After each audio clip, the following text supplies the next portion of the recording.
Okay, we've got a quorum present.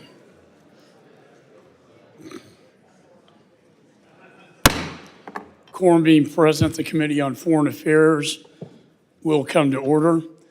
Committee is meeting today for consideration of a committee report recommending the House of Representatives find Antony Blinken, Secretary, U.S. Department of State, in contempt of Congress for refusal to comply with a subpoena duly issued by the Committee on Foreign Affairs. H.R. 8683 to require the Secretary of Defense and the Secretary of State to monitor efforts by the People's Republic of China to build or buy strategic foreign ports and for other purposes. H.R. 9564, the Houthi Human Rights Accountability Act. H.R. 9719, the Strengthening USAID Management Act. H.Res. 1348, urging the government of Nigeria to immediately release Tigran Gambaryan from imprisonment. H.R. 9172, the Destruction Initiative for Stored Precursors Overseas and Safe Enforcement Dispose Act. H.R. 9718, extending and enhancing the U.S.-UK Nuclear Cooperation for Mutual Defense Purposes Act. H.Res. 1449, condemning the global rise of anti-Semitism and calling upon countries and international bodies to counter anti-Semitism. H.Res. 1435, raising concern about the proposed constitutional reforms in Mexico. And H.R. 9082, the Summit of Americas Act. The chair announces that any requests for recorded votes may be rolled, and he may recess the committee at any point without objection, so ordered. Pursuant to the House rules, I request that members have the opportunity to submit views for any committee report that may be produced on any of today's measures. Without objection, so ordered. Pursuant to notice, I now call up the report recommending that the House of Representatives find Antony Blinken, Secretary, U.S. Department of State, in contempt of Congress for refusal to comply with the subpoena duly issued by the Committee on Foreign Affairs. For purposes of markup, I move that the committee report it favorably to the House. The report was circulated in advance, and the clerk shall designate the report. Resolution recommending that the House of Representatives find the Secretary of State, Antony J. Blinken, in contempt of Congress for refusal to comply with the subpoena duly issued by the Committee on Foreign Affairs. Without objection, the first reading is dispensed with. The report is considered read and open to amendment at any point. I now recognize myself for a statement.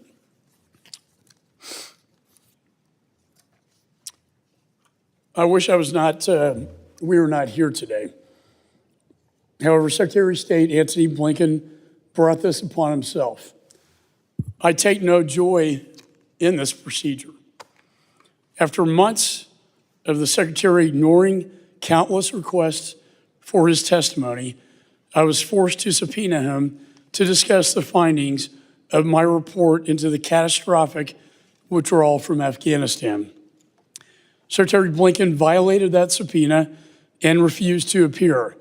And now I have no choice but to move forward with holding him in contempt of Congress.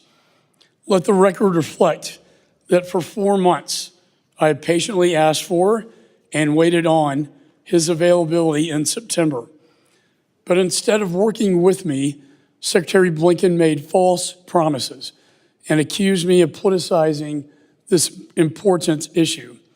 By failing to appear before the committee to discuss a serious event, he is politicizing the Afghanistan withdrawal. His spokesperson has also presented outright lies on his behalf, both to the press and to the American people. He claims Secretary Blinken has appeared 14 times before Congress and 4 times before my committee to discuss Afghanistan. However, the facts speak for themselves. Secretary has never testified on this committee's investigation, not once. In fact, while I have served as chair in the 118th Congress, he has appeared only 2 times before this committee, both times for statutorily mandated hearings on the State Department's budget. Throughout this committee's investigation, the Secretary and his State Department obstructed my access to witnesses and documents at every turn. It was their failure to produce documents and testimony that determined the timing of my Afghanistan report and today's contempt markup. This was not my timeline, it was theirs.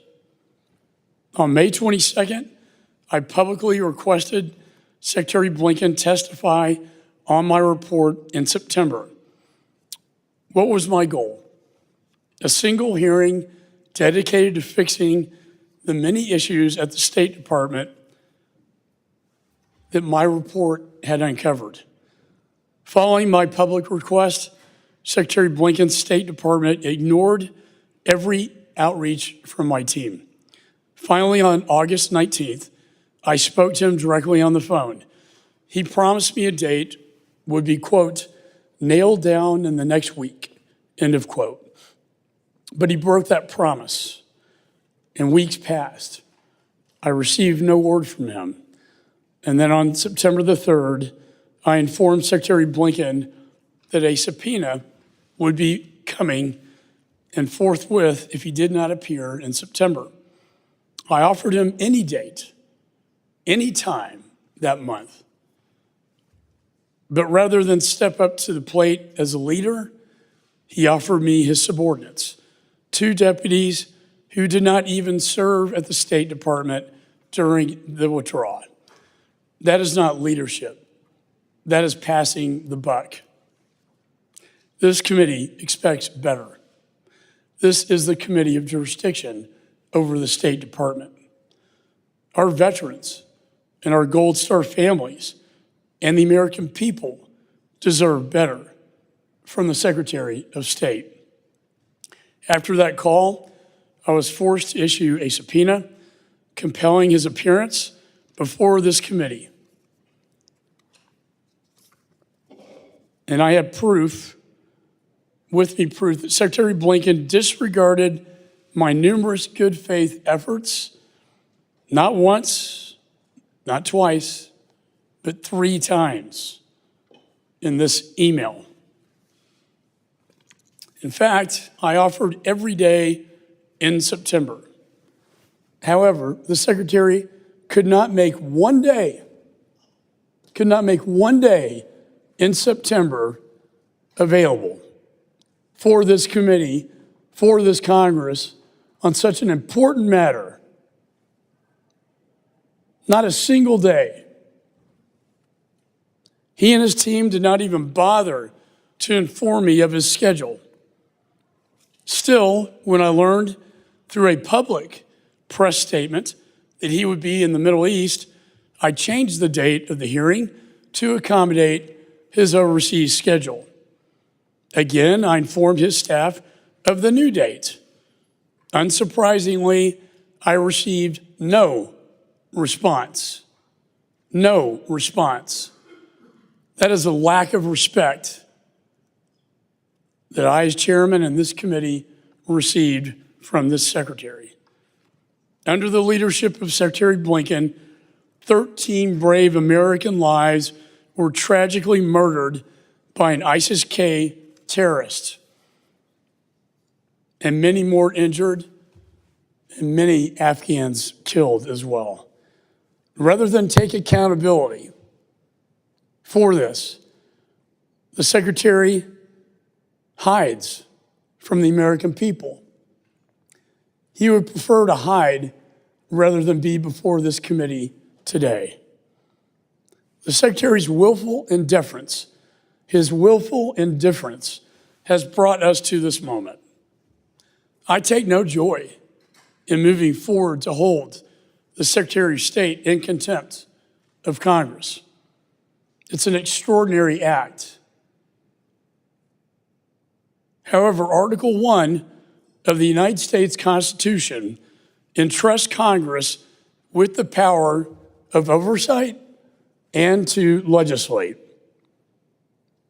Secretary Blinken's failure to appear violates that. It violates Article 1 of the Constitution. It violates our ability to perform oversight, and it violates our ability to legislate on a hugely important issue, perhaps the most important issue that occurred during this presidency. My sincere hope was that Secretary Blinken's testimony in September would inform that legislation to prevent a foreign policy disaster like this in the future. However, we will not have that testimony. Instead, he has prioritized politics and optics over the needs of our service members, our Gold Star families, and the American people. In my judgment, he and the White House have made a judgment call that the risk simply outweighs the reward. And to my colleagues, your actions today will speak to the respect you afford Congress and its constitutional responsibility.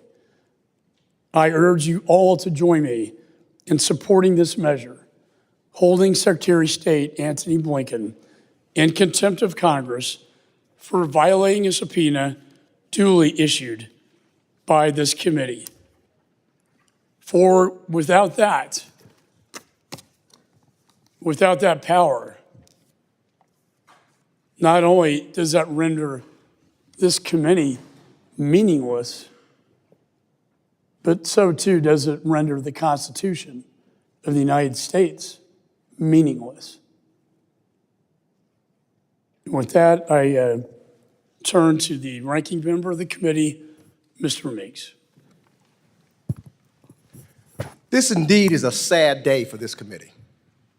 A sad day. A committee that should be focused on the security of the United States of America, a security that should not be utilized for a political stunt made for Fox News. That's what we'll see tomorrow. That's what this is, a political stunt, plain and simple. You know, holding someone in contempt is a grave and rarely used congressional power meant for instances of real obstruction. All this is a rushed vote that undermines the seriousness of that power. It is objectively political in purpose, given that Secretary Biden has already willingly responded to questions on the Afghanistan withdrawal in 14 public congressional hearings since August 2021. And at the Secretary's direction, the State Department has produced over 20,000 pages of documents, made 15 department witnesses available for interviews, enabled members to view the July 2021 dissent cable on Afghanistan, and provided thousands of pages of interview notes from its own Afghanistan after action review. There is no obstruction here. That's cooperation. This is political theater. Secretary Blinken has engaged in good faith to reach a compromise on complying with the chairman's subpoena to testify again, including by providing alternative dates for his testimony. In fact, which I did not hear, he, in a letter, referred to and memorialized 2 phone conversations that they had on August 19th and on September 3rd, on which the Secretary personally sought to reach an accommodation by sharing his availability to testify, and if the chairman insisted, and it was dates that he was not available, offered alternative witnesses for hearing dates. And let me just say that the alternative dates were denied. Because today, Secretary Blinken is with the president. Where is he? He's at the UN, conducting high-level diplomacy to advance the national security interests of the United States at the United Nations on topics ranging from Russia's illegal war in Ukraine, which I hope all of us are serious about doing his job, to getting support to end a humanitarian crisis in Sudan, to working to get a ceasefire in Gaza. Why is there suddenly a rush to hold this contempt vote when the secretary has made it very clear time and time again that he's willing to testify? Now, if it's the majority's objectives to conduct fact-finding and debate the chairman's legislative proposal in a hearing with Secretary Blinken, those are objectives of which I would agree. But what's the urgency? Is it the elections coming up on November the 5th? Is it politics that's causing this urgency? Why are we rushing to hold the Secretary of State in contempt now, when we know that he's willing to testify on any other date when he's not in Egypt, working on a ceasefire in Gaza, or meeting with multiple visiting dignitaries in New York? In fact, I was there all day yesterday, and they all were waiting to talk to him. Numbers of countries wanted to speak to him and the president about the world issues that are going on. Fact of the matter is, if he wasn't there, probably you will say that he's neglecting his duties, that he should be there talking to the world leaders, trying to get things at hand. It's not difficult for the American people to see this for what it is: political theater, an attempt to put another senior Biden administration official's name into negative headlines, just like the majority did when they peppered their own investigative report with over 200 references to the vice president, though she was only mentioned 3 times in more than 3,000 pages of testimony. All of a sudden trying to insert her name. Why? One reason: politics. If we were truly concerned with additional fact-finding, we could follow the testimony in our investigation, which revealed President Trump ordered multiple troop drawdowns despite the Taliban's lack of compliance with the Doha deal. Don't want to talk about that. We could seek testimony from former Trump officials with knowledge of the former president's decision-making. Don't want to talk about that. We could call for testimony from former Trump officials who witnesses in our investigation said did not prepare for the looming May 2021 withdrawal date and were uncooperative during President Biden's transition to office. Don't want to talk about that. And yet, as evidenced by the majority's investigation and also by this week's rushed resolution to the House floor, Republicans contort themselves at every opportunity to avoid monitoring former President Trump, except to revise the historical record about his actions. But for the Republicans, this investigation is just not about serious fact-finding or oversight. It's about narrowing the scope of the end of the United States' longest war to just a few months during the Biden administration. Not for the purpose of getting the facts right, but for a political show, to play politics. You know, we owe it to all those who served. We owe to the 2,461 service members who made the ultimate sacrifice during our 20 years in Afghanistan, including the 13 brave souls killed by an ISIS bomb at Abbey Gate as they helped evacuate more than 120,000 people to conduct a nonpartisan oversight looking at the entire 20-year war effort. That's what this committee should be doing. That's serious review to make sure not that we play politics, but we make sure that we look at what happens and what we should be doing in the future. That's what should be taking place. If you want to object to President Biden's decision to finally end this war, then that's what you should say. You are opposed to President Biden ending the war. Not hide behind an oversight charade. Tell us your alternatives. What would you have done? Would you have stayed at war? And your ideas on how we can do better going forward, if that's going after the facts and not having a political charade. You know, we can have policy disagreements on this, but our oversight tools should not be abused to try to get a political partisan gain.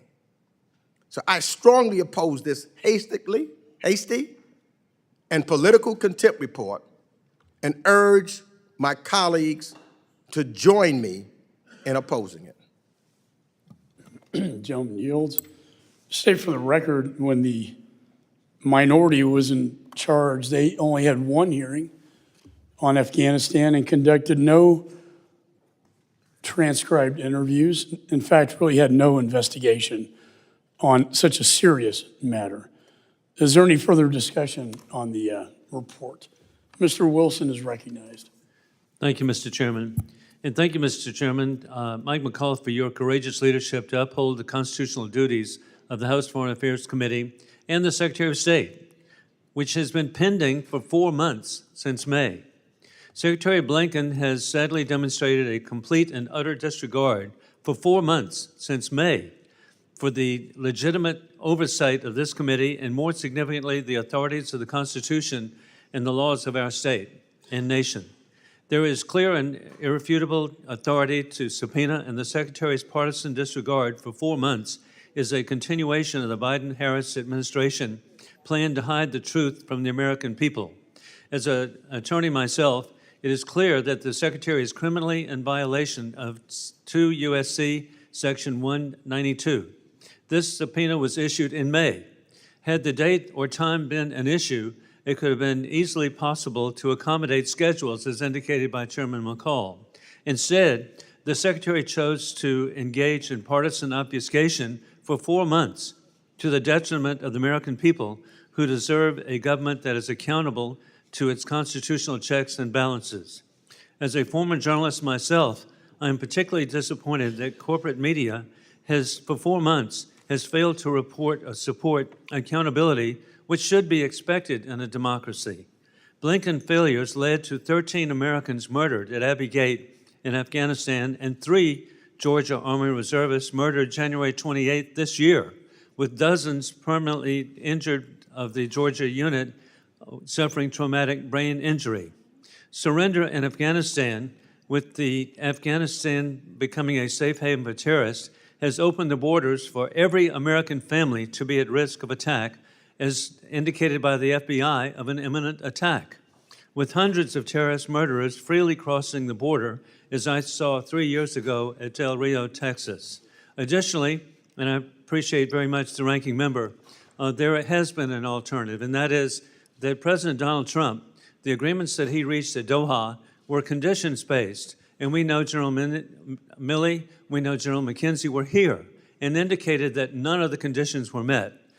It was actually irresponsible of the Biden-Harris administration not to see that the conditions were not met.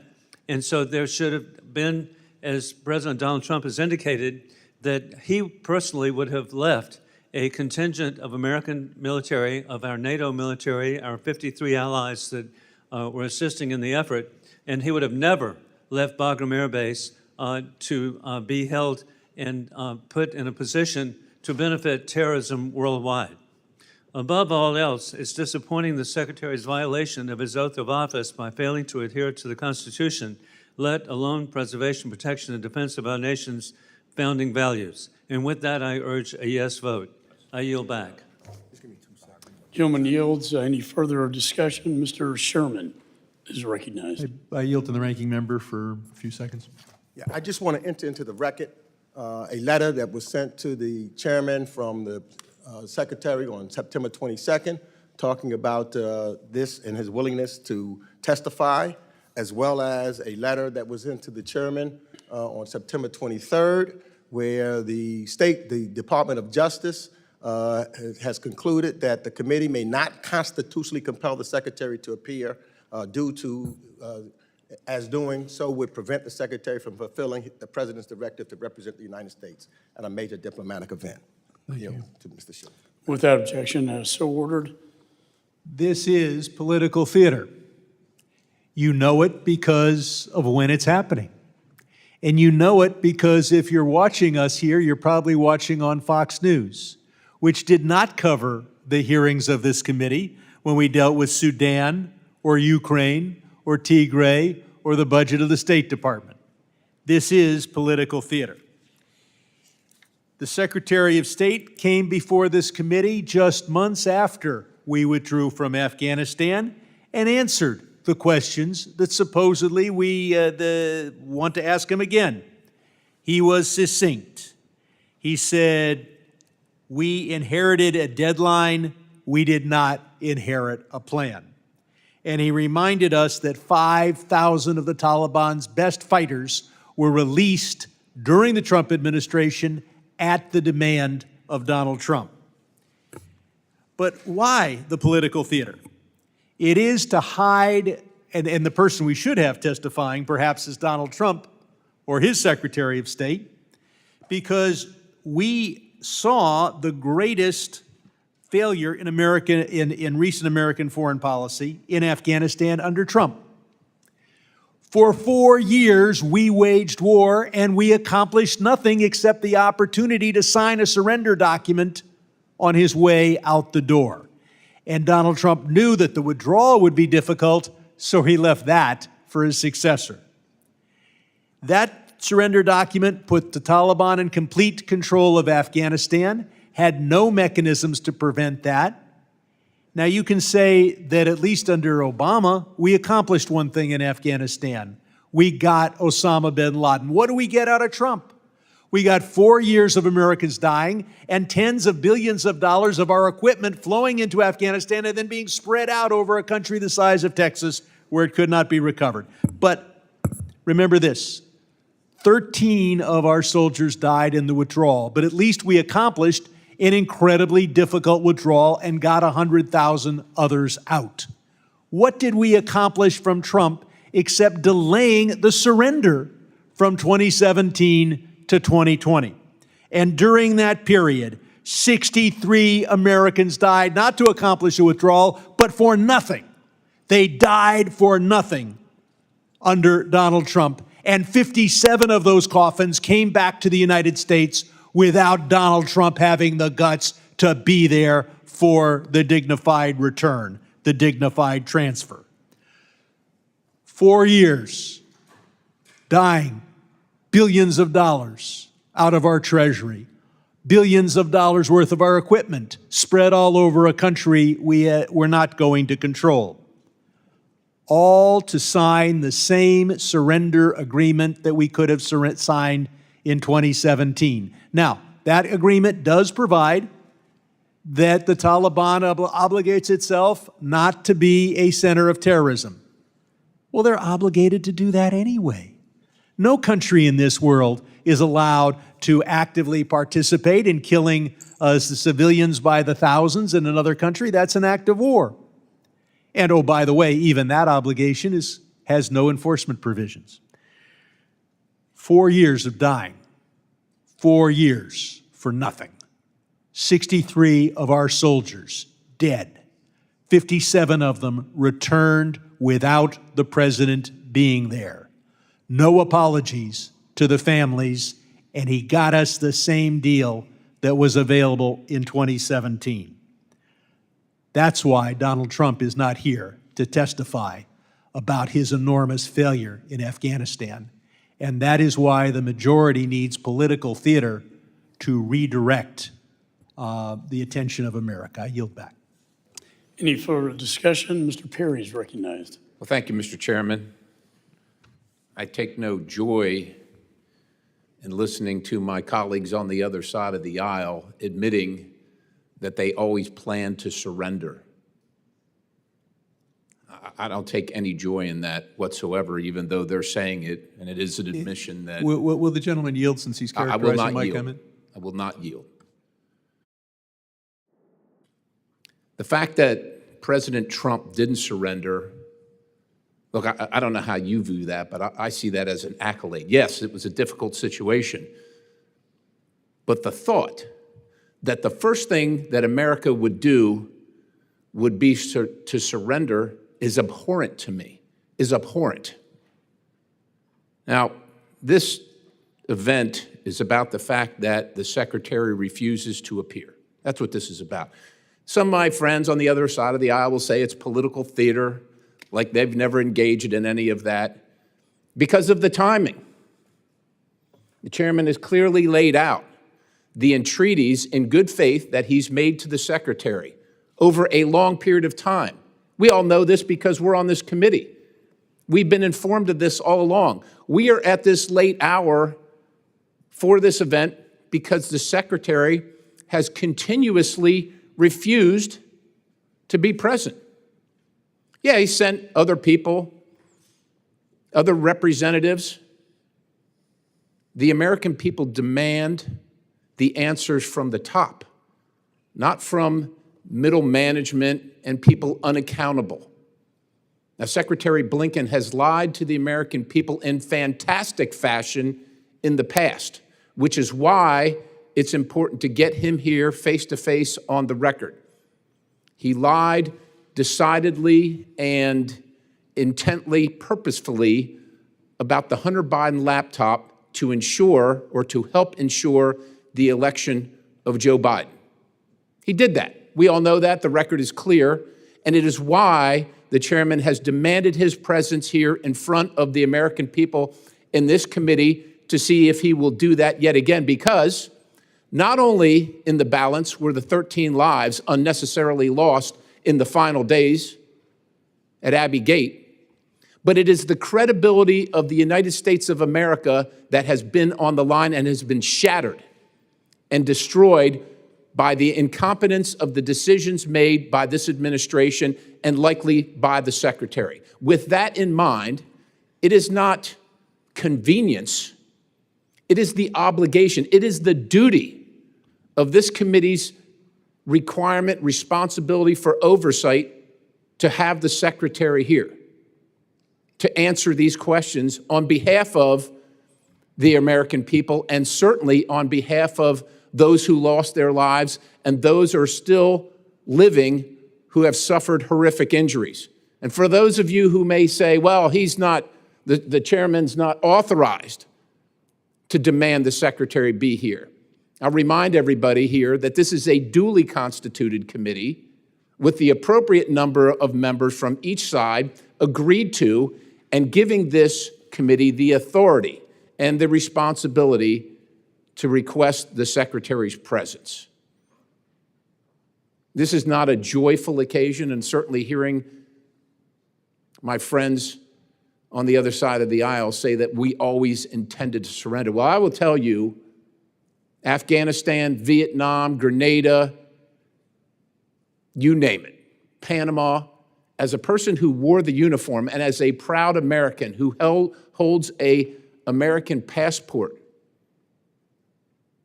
I never, ever thought that our country would surrender, ever. And I lament that we flippantly say, it doesn't matter if it was 2017 or 2020, it was always going to happen.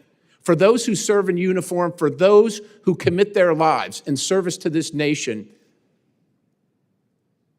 the offhanded comments about the surrender,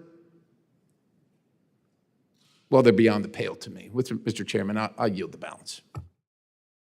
Gentleman yields. Mr. Connolly is recognized.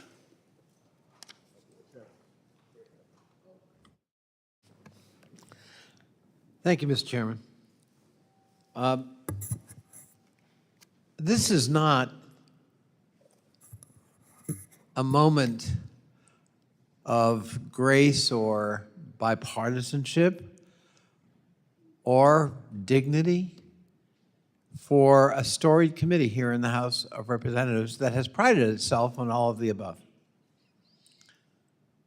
At this moment, war rages in the Middle East,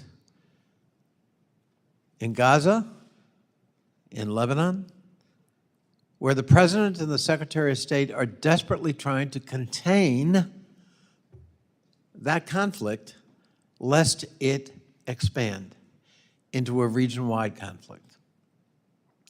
They continue to make efforts at the United Nations where they are today and in other locales to achieve a ceasefire to stop the killing and the desolation in Gaza and to bring Israeli hostages home, including Americans. Those are noble efforts that this committee in normal times would respect.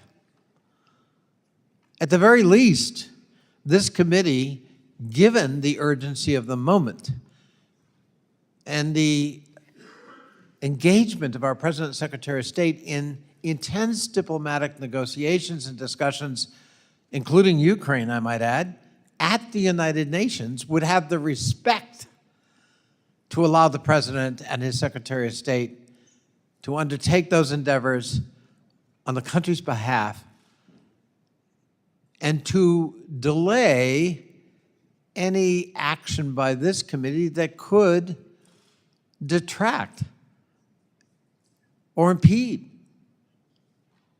those efforts. But not today. Today we're going to engage in a partisan exercise because we're 40 days out from an election and we want to score political points, including on the subject of Afghanistan. I find it ironic that the chairman would cite the fact that there were so few, if any, hearings on Afghanistan under a previous majority, when the Republican majority refused to have a single hearing on Russian interference in the 2016 election, despite multiple requests to do so, nor have the Republican majority currently had any hearings on the antecedent of what happened in Kabul. Mr. Sherman pointed out, it was President Trump and his negotiator, Ambassador Khalilzad, that precluded the Afghan government from even being at the table in the negotiations in Doha.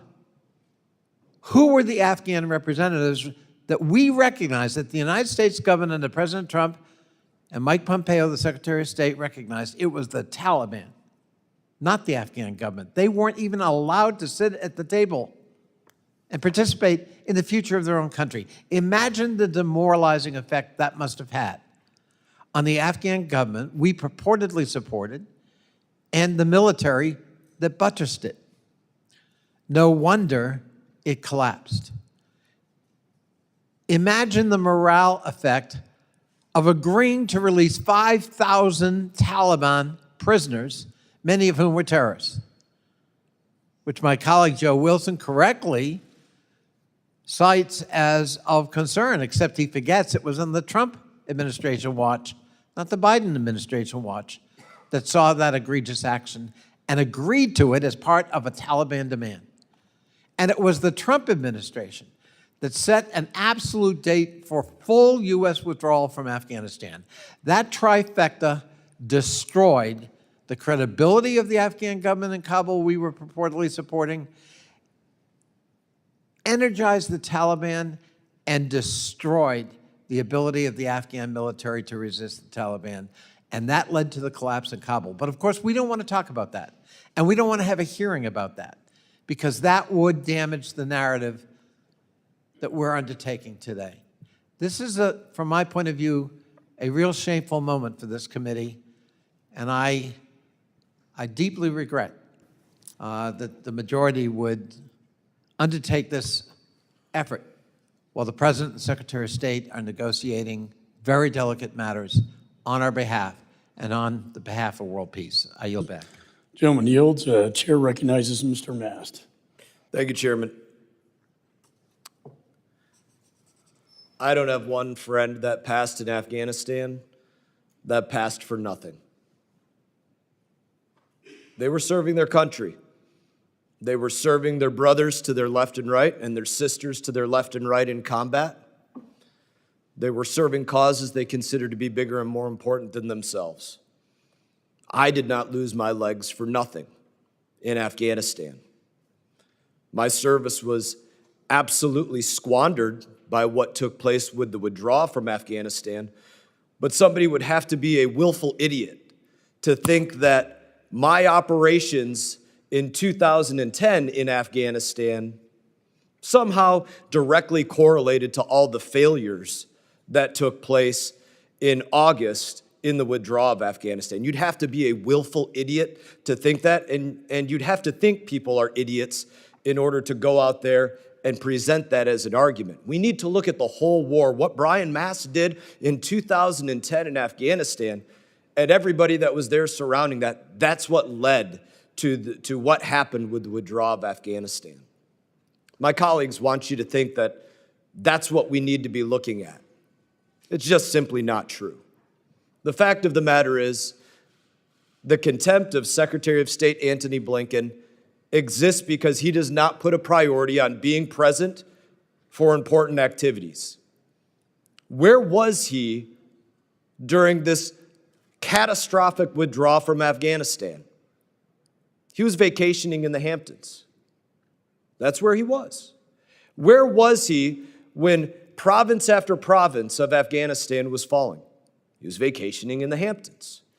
Where was he when he should have been looking at what's going to take place if all of the individuals in the embassy need to be evacuated? What plan are we doing to conduct getting them out of there? He was vacationing in Afghanistan, or not in Afghanistan. I wish he was in Afghanistan paying attention. He was vacationing in the Hamptons. What was he doing when people were hanging off the wings of aircraft, thinking about how they might get out of Afghanistan? He was vacationing in other places like the Hamptons. When you look at a situation where it should have been all hands on deck, every person spending every minute of the day, giving every bit of their focus to what would be the largest military and State Department operation in decades, and you think about the fact that the Secretary of State was on vacation, it makes you not wonder as much why what happened with the withdrawal happened with the withdrawal. I read the testimonies of person after person, ambassador after ambassador that was working in the withdrawal of Afghanistan. The fact of the matter is, there was basically no mention at all of the Secretary of State and where he was as the top dog in the State Department throughout that entire withdrawal. Nobody spoke about where he was, what he was doing to help, how he was preventing people from hanging off the wings of aircraft, what he was doing to make sure that special immigrant visas would have the documentation that we need, that State Department had the appropriate number of people to deal with all of the special immigrant visa holders and each of their family members, their spouses, their children. He wasn't present at all for that. And if you want to go one step further and talk about the fact that we weren't there for nothing, those of us that served there. Our service was squandered. But those who were there at the time were quite literally treated as disposable service members. If the Secretary of State is not present, then he's treating those service members that need to come in and rescue his people as disposable. If he's not calculating what needs to take place with the special immigrant visa holders, then he's taking those service members that are flying those aircraft and they're guarding the walls, he's treating them as disposable. If he's not calculating which airport to use or whether to do it in the summer, not in the summer or in the winter, he's treating the service members that have to protect that operation as disposable. He should be held in contempt, and I thank you, Chairman, for the time. Gentleman yields. Chair recognizes Ms. Wild. Thank you, Mr. Chairman. I have to express my profound disappointment in this committee today when we are so often able to work in an accommodating and bipartisan manner. Indeed, I have always considered this to be one of the more genteel committees in Congress. Let me be clear. I was vocally and publicly critical of the execution of the withdrawal from Afghanistan. But at the same time, I also was vocal and public about the need to bring this endless war to an end, a forever war that had been going on since 2001, through many presidencies, not just President Biden's. The hearing today was convened, I believe, to force Secretary Blinken into an untenable position. As we all know from his correspondence to the chairman, Secretary Blinken is at the UN today in New York, and for long ago scheduled critical meetings at the UN General Assembly that are not optional meetings for him. He is our Secretary of State, and very important matters will be undertaken. And he advised the chairman of that in his correspondence and asked for this to be rescheduled, and that was not done. It's worth pointing out that Secretary Blinken has appeared before this committee in the past to testify in response to questions about what happened during the withdrawal from Afghanistan. This is, as has been said by several, a purely political move. We are 40-some days before a presidential election. And isn't it shocking that there was no accommodation of Secretary Blinken's request that his appearance be rescheduled to some date other than when he had to appear at the UN General Assembly? Of course, it's not a coincidence. It is completely political, which is not something that we often see in this committee.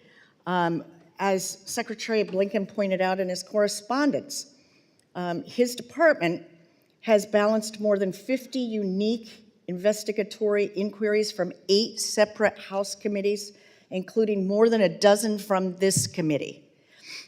At his direction, the department provided more than 20,000 pages of documents to this committee over the course of this single investigation. And those documents were provided with minimal redactions.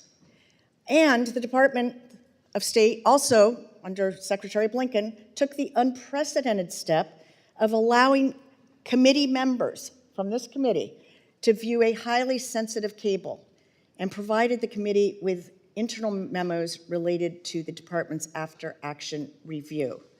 Secretary Blinken has been nothing but cooperative throughout this entire term in Congress, and it shames me that our normally very professional and bipartisan committee has resorted to a political stunt like this. And I hope that this is not a sign of things to come in the coming days. I hope we will return to being the committee that we once were, but I think it is appalling that a Secretary of State's request for an accommodation when he has appeared many times before this committee and other committees in Congress specifically related to the Afghanistan war and the withdrawal. I think it's appalling that his request was not honored. And with that, I yield back. Gentleman yields. Since my name wasn't invoked, I do feel compelled to respond. I offered any day in September. Just a few hours in September. Secretary couldn't find one day, couldn't find 1 hour to come before the United States Congress and respond to our report so we could legislate on that. I find that incredible. His timing, not mine. Not one day to answer to the Gold Star families, the veterans, and the American people, not one day. To me, that is disrespectful to everyone serving on this committee and everybody serving in this great institution. Chair now recognizes Mr. Baird. Thank you, Mr. Chairman. and thank all of the members and staff for putting together this report. You know, I'd just like to say I want my colleague, Mr. Mast, to know that I appreciate your service and that it was not for naught. I heard the same kind of comment about Vietnam. Thank you. And I can tell you that the soldiers that I served with were there to save their country, and they served willingly to protect the country. And so it's important to me that people understand that.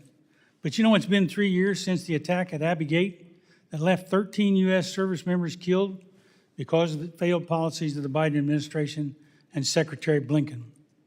One of those soldiers that was killed, Corporal Sanchez, is from Logansport, Indiana, and that's in my district.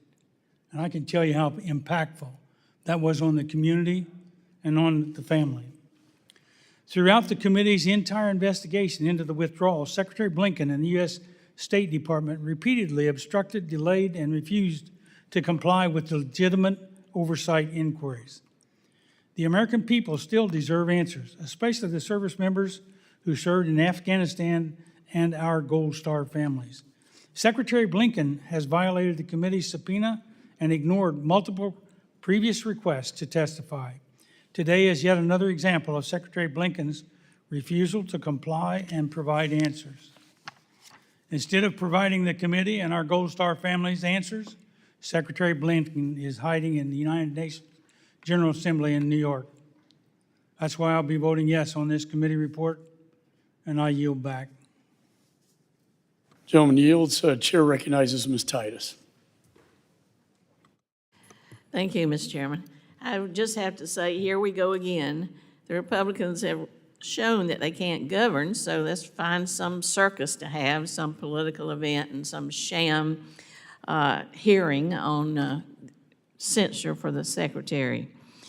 You know, instead of doing that, why don't we work with the State Department in order to really get answers to the questions that we have, instead of just throwing out these accusations and filling up the time with political stunts. If you get beyond the bluster, you can look at the facts.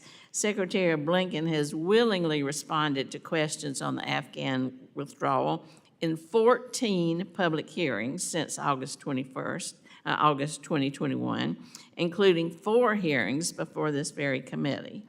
The State Department has produced 20,000 pages of documents to this committee on the withdrawal and made 15 State Department witnesses available for individual full-day transcribed interviews. The Secretary also made unprecedented accommodations for members of the committee to view a dissent channel cable in compliance with a different subpoena and a separate threat of contempt from another committee. He has tried to work with the majority to comply with this most recent subpoena by offering alternative dates, but that was ignored because we're focusing on policy and not working in good faith. Now, you've heard that he's hiding in New York with the United Nations General Assembly. Let's look at what he's really doing there. He's representing the United States at the UN Security Council's debate on the war in Ukraine, publicly engaging with the Russian and Chinese foreign ministers on this critical topic. Surely we can agree that that's important. Alongside President Biden, he's also going to be hosting the U.S.-led Global Coalition on Synthetic Drugs to fight the production and trafficking of fentanyl, which we have heard ad nauseum from the other side about how important it is, but apparently not so much now. He's also going to hold a bilateral meeting with the UN Secretary General, meet with foreign ministers from Africa on China's Belt and Road, which we also hear about constantly, and participate in other high-level engagements that have been the result of months-long planning. The dates for this were announced long ago, so if this were really a good faith effort to bring the secretary, it would not have been scheduled for today. This is just headline grabbing, pontificating, political circus, I can't think of any other word, to highlight once again a report that's already been released, a misleading partisan report that we didn't have any kind of input in, spurious, cherry-picked facts to support a manufactured narrative. All of this today, why today is this so critical, except for the fact that we knew that the secretary was not going to be able to be here. So it's really, there's no smoking gun, it's just a lot of blowing smoke. Thank you, and I yield back. Generally yields. I must remind the committee the secretary was offered any day in September, not just today. Secondly, he didn't produce the after-action report or the dissent cable until he was threatened with a motion of contempt, which stalled our investigation to this day. That's why we are where we are in September. Chair recognizes Mr. Waltz. Thank you, Mr. Chairman. This was our nation's longest war ever that I had both the honor and the heartbreak of fighting in. And I just want to echo Mr. Baird's statements and Mr. Mass. Your sacrifices were not in vain. We've had 2 generations of Americans that did not suffer planes flying into buildings, did not suffer suicide bombers going off on school buses, that didn't suffer yet another 9/11 because of your sacrifices, my friend, and so many other soldiers that sacrificed along with you. But all those soldiers are asking for, all those veterans are asking for, all the Gold Star families are asking for, all the Afghans that are still being hunted down and tortured are asking for are some answers and some damn accountability. Anyone to be fired. I mean, that's what the Democrats on the other side of the aisle just can't explain, is not a single person has even been laterally transferred. In fact, they're being promoted. The woman in charge of the coordinating the withdrawal has been nominated to be the ambassador to Iraq.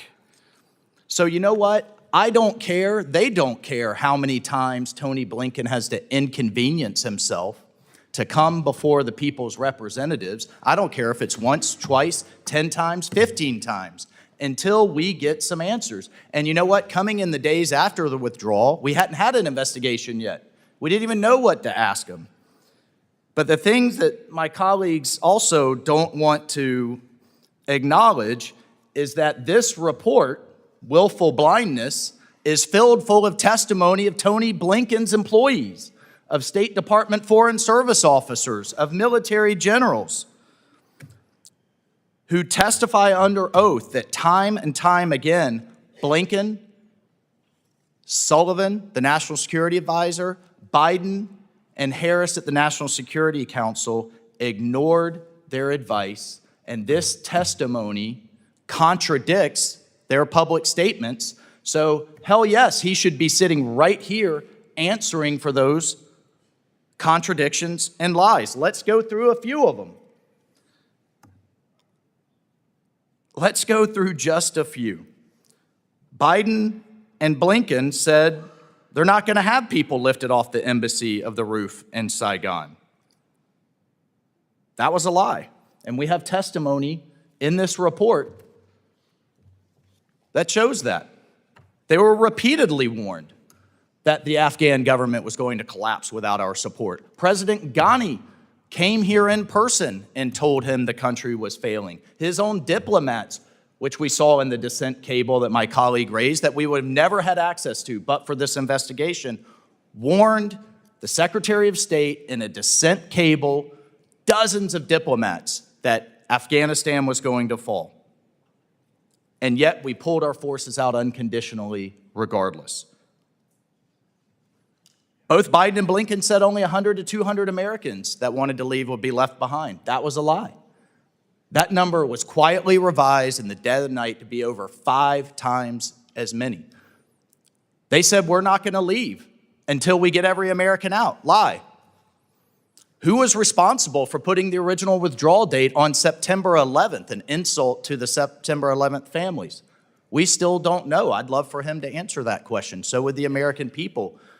1 or 2 hours is what we're asking for some level of transparency and accountability. Biden and Blinken said our allies were completely on board. Lie. The Secretary General, our own generals, and our allies repeatedly asked them not to do this and not to do it in this way. Biden and Blinken, and Harris for that matter, said Al-Qaeda's gone, nothing to worry about. Lie. Al-Qaeda is back, ISIS is back, and terrorism is once again bubbling out of Afghanistan, but now stronger than ever to attack the homeland. I could go on and on. And what my colleagues don't want to admit is they haven't read this report. This is page after page of State Department testimony, general testimony, military testimony that contradicts this administration and their public statements. And then on Vice President Harris, which was it? Was she a wallflower for 4 years in these deliberations? Or was she at the table, which is statutorily required of a National Security Council? I've served inside the White House. The Vice President's the first to speak and the last to speak, and she pounded her chest, tapped herself on the shoulder proudly. I was the last in the room in making these decisions. You know what's political? Inaction can be political too. And the inaction, Ranking Member Meeks, of this committee in the years after the withdrawal is also political. Trying to bury this disgrace is also political. Antony Blinken saying, well, I'll come after the election, that's also political. You know what our elections drive? Our elections drive accountability. The American people get a vote for this disgrace. That's why Blinken isn't here, because the Harris campaign and the Biden administration, as he's trying to take a victory lap in New York, I don't know for what, but he's certainly trying for some reason, doesn't want this on the headlines. They want the American people to forget about it. We're not going to let them, Mr. Chairman, and I thank you for your work. And the veterans community, the Gold Star families, and those of us that serve there will never let Tony Blinken, Jake Sullivan, Joe Biden, Kamala Harris forget this disgrace. And you know who's not going to let them forget it either, Mr. Chairman? Al-Qaeda and ISIS and the terrorists that fully intend to attack our homeland once again. I yield, and I will proudly vote Secretary Blinken in contempt. Gentleman yields. Chair recognizes Mr. Phillips. Thank you, Mr. Chairman. I'd like to yield a minute to begin to the ranking member, Mr. Meeks. Since my name was invoked, number one, incorrectly, when we were in charge, we did have hearings in the 117th. We had several hearings in the 117th, plus classified hearings, extensive classified hearings, where everybody had the opportunity. The difference is we wasn't playing politics with it. We wanted to talk about the 20 years. Everything leads up to one. They are interconnected. Number two, the Secretary of State's schedule is public. September is a difficult month because of what's going on in the world. The 118th Congress, if this is about fact-finding, if this is not about elections, if this is about trying to see what we can do to make sure that we don't have a withdrawal in other wars like we have in Afghanistan for the record of the American people, the 118th Congress doesn't end until December 31st. This subpoena that was given to the secretary was only issued on September the 18th. Everybody knows that the UN is in session this particular week. The reason why September is important, because it's political. It's the political season. It's the elections coming up. It's November 5th. That's the only reason why it's important. Otherwise, this hearing, as the secretary has been willing to talk, would have continued or could happen at his availability. But he gave his schedule to the chairman and said, this is my schedule. It's a public schedule. That's why he's not here, because he's doing his responsibility. I yield back to Mr. Thank you, Mr. Ranking Member. I know that Mr. Mast and Mr. Baird have left the room, but I wanted to start by thanking them, who've served this country and made sacrifices that most of us can't even imagine. making on behalf of our country, and to all of those on both sides of the aisle who have served our country and continue to, I just want to say thank you. I know a thing or two about this because I'm a Gold Star son. Gold Star families have been invoked a lot today. And I reflect almost every day I serve in this institution about why my dad died in Vietnam, what he was fighting for. And I try to rationalize and reconcile it for serving his country with heroism and honor in a reprehensible, unnecessary, and stupid war that was mismanaged from the beginning, during, and certainly during the withdrawal. So this is not an issue of whether we should investigate what happened in Afghanistan. We absolutely should. It's not an issue of whether the Secretary of State should appear in front of this body. He absolutely should. The question is just when. He didn't come in September, and now we're sitting here voting on a contempt resolution.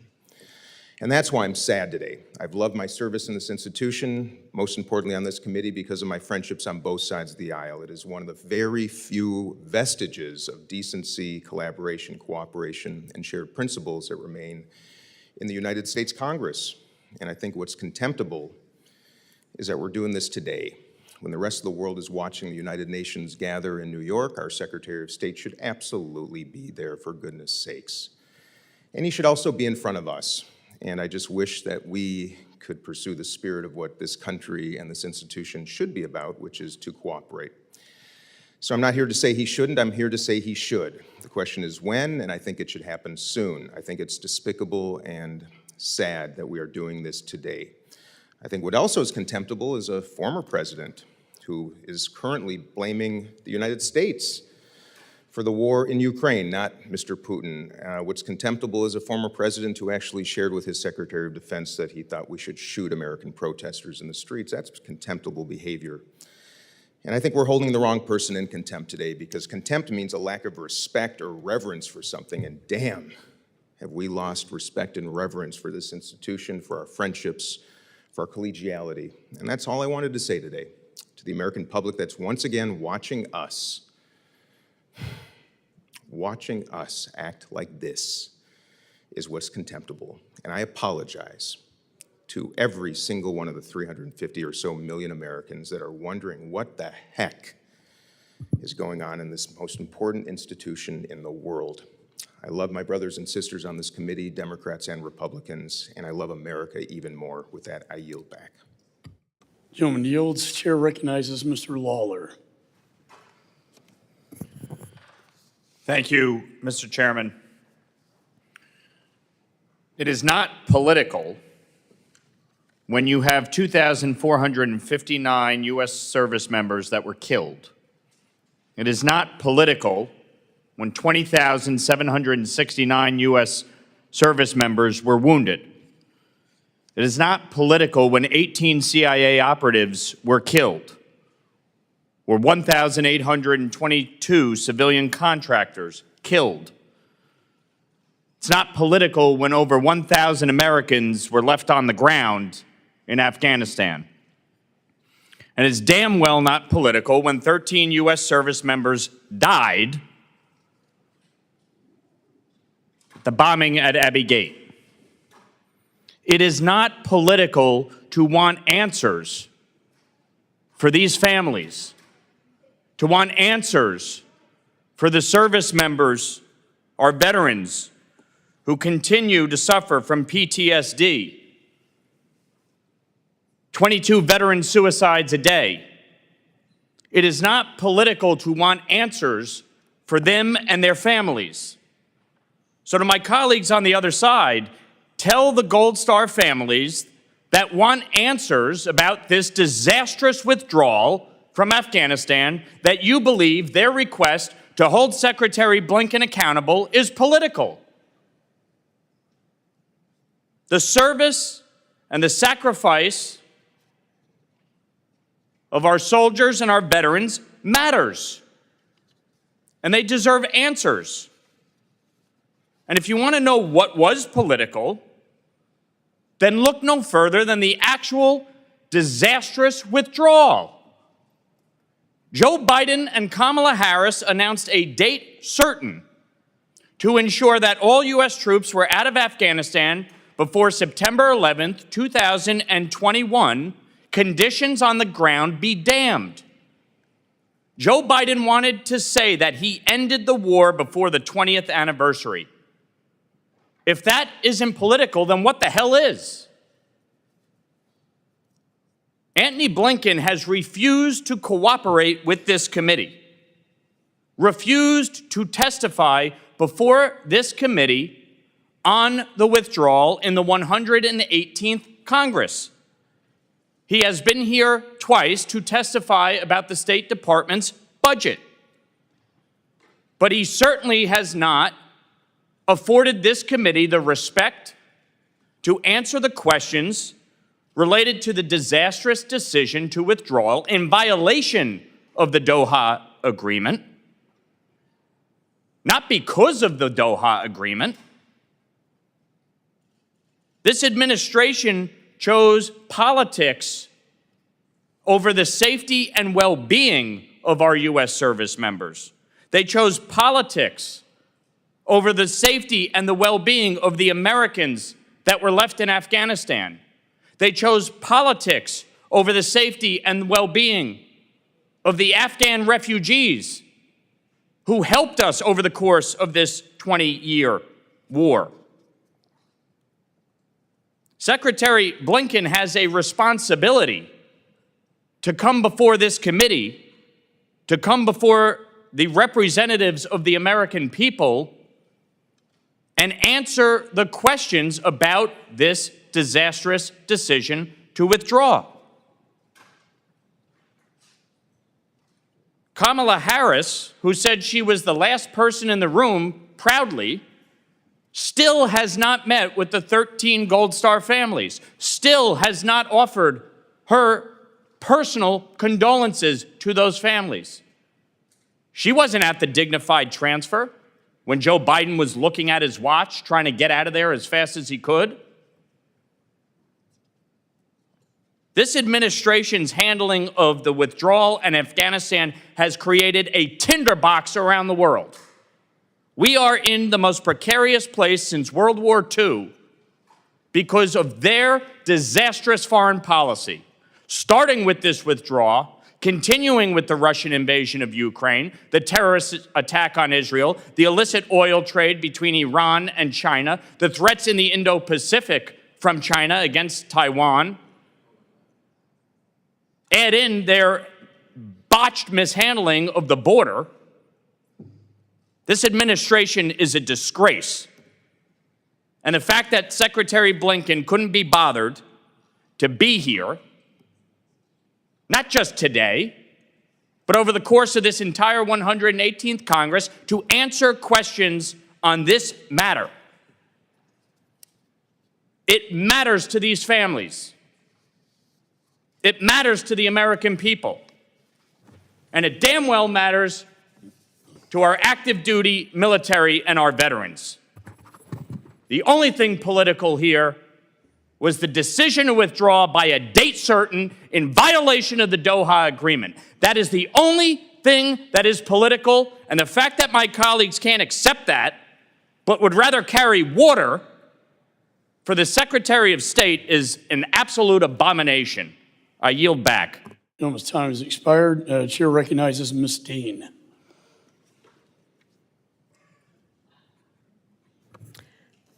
Thank you, Mr. Chairman. Thank you, Ranking Member Meeks. I rise in opposition to this committee report seeking to hold Secretary Blinken in contempt. What a sad waste of time at such a serious and dangerous moment around the world. This is simply another attempt by the majority to wield the power of this committee to score cheap political points. This action is nothing more than an extension of their highly partisan, cherry-picked report on the Afghanistan withdrawal. As soon as you hit any real substance in the majority's report on the withdrawal, just beyond the table of contents and the list of key people and the grainy pictures that flower this report, you'll find its first fundamental flaw. And again, I'm talking about the majority's Afghanistan withdrawal report. On page 8, let me show it to you. Right here. On page 8, this report presents the finding of the committee's majority investigation into the Biden-Harris administration withdrawal from Afghanistan in 2021.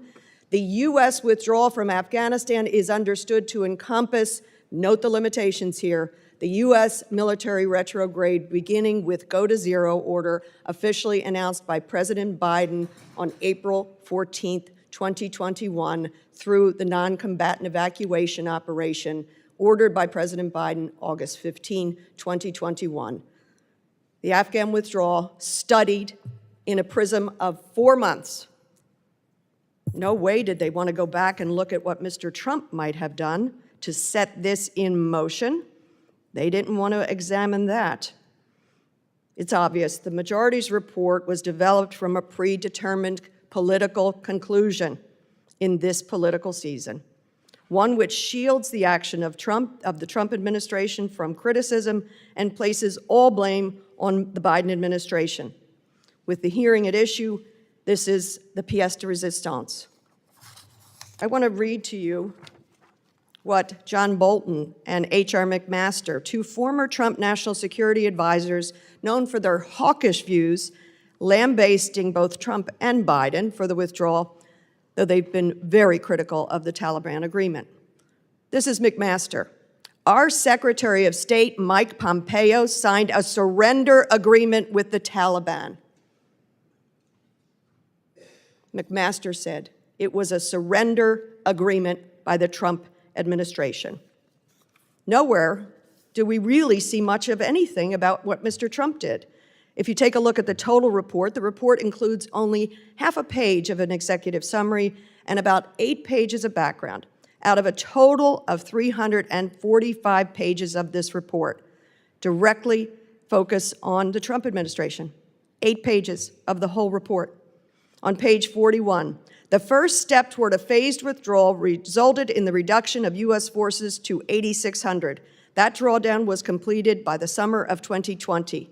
2020, election year, shows the withdrawal actually started under the Trump administration. And this, the most puzzling of facts, not really examined at all by this committee because they don't want to look at what Mr. Trump did. Additionally, in July of 2020, President Trump pursued another phased drawdown, reducing troops to 4,500. And then in January, just before Mr. Biden was sworn into office, they reduced by another 2,500 troops. Nobody wants to examine that on the other side of the aisle? You don't want to see what weakness that created, what opportunity that created for the Taliban? By way of Secretary Blinken, he's come before this congressional committee to provide testimony on numerous occasions, including multiple times before this very committee. And the State Department has provided 20,000 pages of documents at his direction.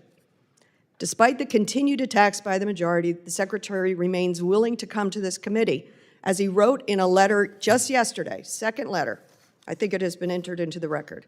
We have consulted with the Department of Justice, and it has concluded the committee may not constitutionally compel the Secretary appear on September 24th, as so doing would prevent the Secretary from fulfilling the President's directive to represent the United States at the UN.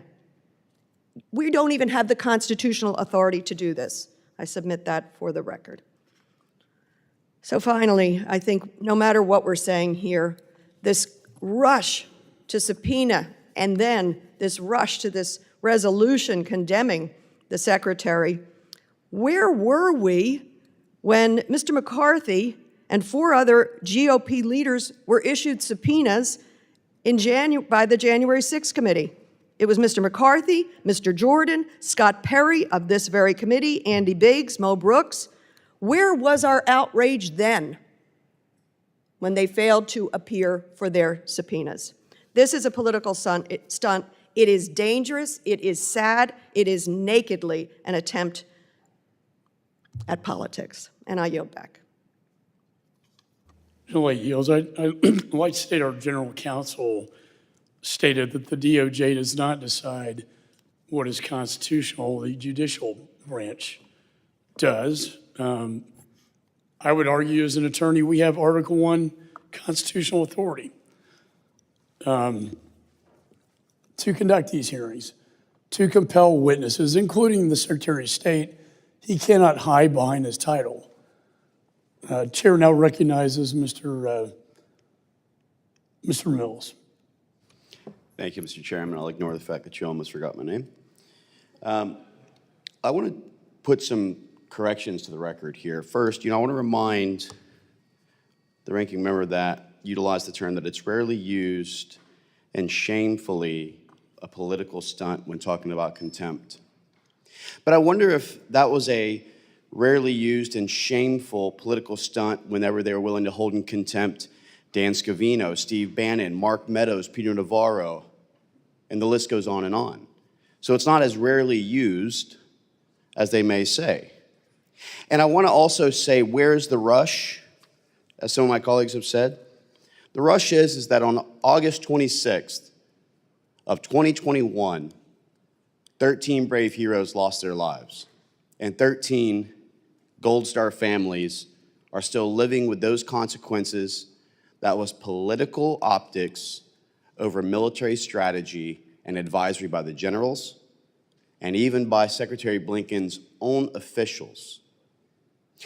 23 diplomats in the dissent cable that we had to subpoena and nearly hold him in contempt for redacting all of the information warned the Secretary that if he goes forward with this strategy, that Americans will be left behind, allies will be left behind, and Americans will lose their lives. The same way that as myself, I'm a member of the Armed Services Committee, reviewed the daily intel briefings the Secretary of Defense got that gave a continual path from the individual movement of provinces to the planning, all the way down to the date where on August 25th, the intel report stated clearly all plans have been made and execution is imminent. That imminence was the following day on August 26th. And I will tell you that if the Gold Star mother of Staff Sergeant Ryan Canas, a fellow paratrooper out of the 82nd Airborne Division, can make her time to be here in the back of this room today, then it is shameful that one of the people responsible for this botched withdrawal can't make the time throughout the entire month of September. But what does Secretary Blinken have time for? Well, we've seen him make time to play guitar and sing karaoke in downtown bars of Kiev. We heard my colleague Brian Mass talk about all the vacationing in the Hamptons. But who's been held accountable? Who's lost their command, been demoted, lost their jobs? The answer is no one. And the key of why we wanted to have this hearing and that the chairman had asked for any day in the month of September is because we had finally finished the documentation that shows in the report of the negligence that occurred. You know, we keep hearing about the Doha agreement, an agreement that President Trump and Secretary of State had put together, which was a conditions-based agreement. But what they don't want to mention on the other side is that when the generals had gone to the president and said that we should not have a full withdrawal of troops, that he had agreed to this policy. Now, you'll hear the Biden-Harris administration say that they couldn't do anything about it. The agreement had been struck. Well, wasn't the agreement struck on the Remain in Mexico policy to secure our borders? Wasn't the agreement struck on the listing of Houthi rebels as a terrorist designation that they delisted? Wasn't the policy struck to ensure sanctions against Iran when it came to their oil exportation to China, which is now funding incidents like what took place on October 7th in Israel? Let me be clear. We should commend the brave men and women who've been willing to not only wear that uniform in our armed services, but our diplomats, our agents, and our allies who fought alongside us for 20 plus years in America's longest war. I want you to all know that you should hold your head up proudly, and that it was the suits of DC, not the boots of Afghanistan, who resulted in these failures. I also want to acknowledge Congressman Mass' sacrifice, but also the sacrifice of so many heroes. And I want to recognize one of my colleagues, my fellow Floridian, Miss Anna Paulina Luna's husband, Andy, who is a proud Purple Heart Bronze Star recipient for the war in Afghanistan. I will agree with my colleagues that this is about the last 20 plus years, that we shouldn't involve ourselves in these endless wars that have no clear objective to finish, and where we think that it is our job to bring diplomacy to a nation which is troubled. I think that we should learn from the mistakes made here, and as someone who is the only member in this body and institution who went abroad to conduct the first successful rescue of Americans, a mother and 3 children left behind in Afghanistan, I am yet to have the time to ask Antony Blinken any questions, because the times that he showed up here, he has a hard stop time and doesn't allow this committee to even ask all the questions that are necessary. So I support this contempt, and in the event that we find that this is not possible, then we should be looking at inherent contempt of Antony Blinken. It is for that purpose that I ask all my colleagues to please vote in support of this, and let's get accountability once and for all for D.C. and for the American people. Thank you, Mr. Chairman. I yield back. Gentleman yields. Chair recognizes Mr. Moskowitz. Thank you, Mr. Chairman. You know, I think 2 things can be true simultaneously. And I've said this before. I think there were mistakes made in the Afghanistan withdrawal. I do. And I think we should get to the bottom of those mistakes, intelligence failures, because the whole idea is to make sure that they never happen again. That's how, you know, you never want to be a general fighting the last war. You want to know what went wrong so that you don't repeat them. And I'm grateful, and the country is grateful for Brian Mast's sacrifice. And I'm grateful to my fellow Floridians, Corey Mills, Tim Walz, Anna Paulina Luna, who all served in different capacities in the military. But I think 2 things can be true, and here's the second thing that I think is true. The second thing that's true is that I don't question my colleagues' intent, and I don't question the chairman's intent, but perception, the perception which you don't control and I don't control, is that you're doing this 42 days before an election. Not 6 months ago, not 6 months ago, not a year ago. I think what went on in Afghanistan is one of the most important things that we could find out to make sure it doesn't happen again. So then, you know what? Tell the speaker to cancel recess. Let's have more hearings on Afghanistan. Why haven't we had more hearings on Afghanistan? This Congress has had more hearings on gas stoves and refrigerators and ceiling fans and blenders than they've had on Afghanistan. And that's not the chairman's fault, but that's this Congress. Let me tell you what this Congress has spent their time on. We've removed the speaker, which had never happened in American history. We've impeached a cabinet secretary, hadn't happened in 150 years. We tried to remove another speaker, that failed. We've held the attorney general in contempt, and now we want to hold the secretary of state in contempt. But what about solving the actual problems that happen in Afghanistan? We owe that to the Gold Star families. We absolutely owed that to the Gold Star families. But we're doing it 42 days before the election, all of a sudden. And again, I don't question the chairman's intent. The chairman, I think, on Ukraine and Israel has been a voice of reason in his party, in this Congress. But he can't control the perception, and I can't control it either. And you know, people are going to ask themselves, we're leaving here tomorrow. Tomorrow. We're going to pass the CR and go home. And we're having this hearing today. So the story that's going to be told is as Congress goes out the door, leaves for a 5-week recess, they want to hold the Secretary of State in contempt. I don't know what that does for the Gold Star families. Does that make them feel better? No. Making sure there aren't more Gold Star families is what we should be doing. Making sure the mistakes that were made, making sure those don't repeat themselves. But this doesn't do that at all.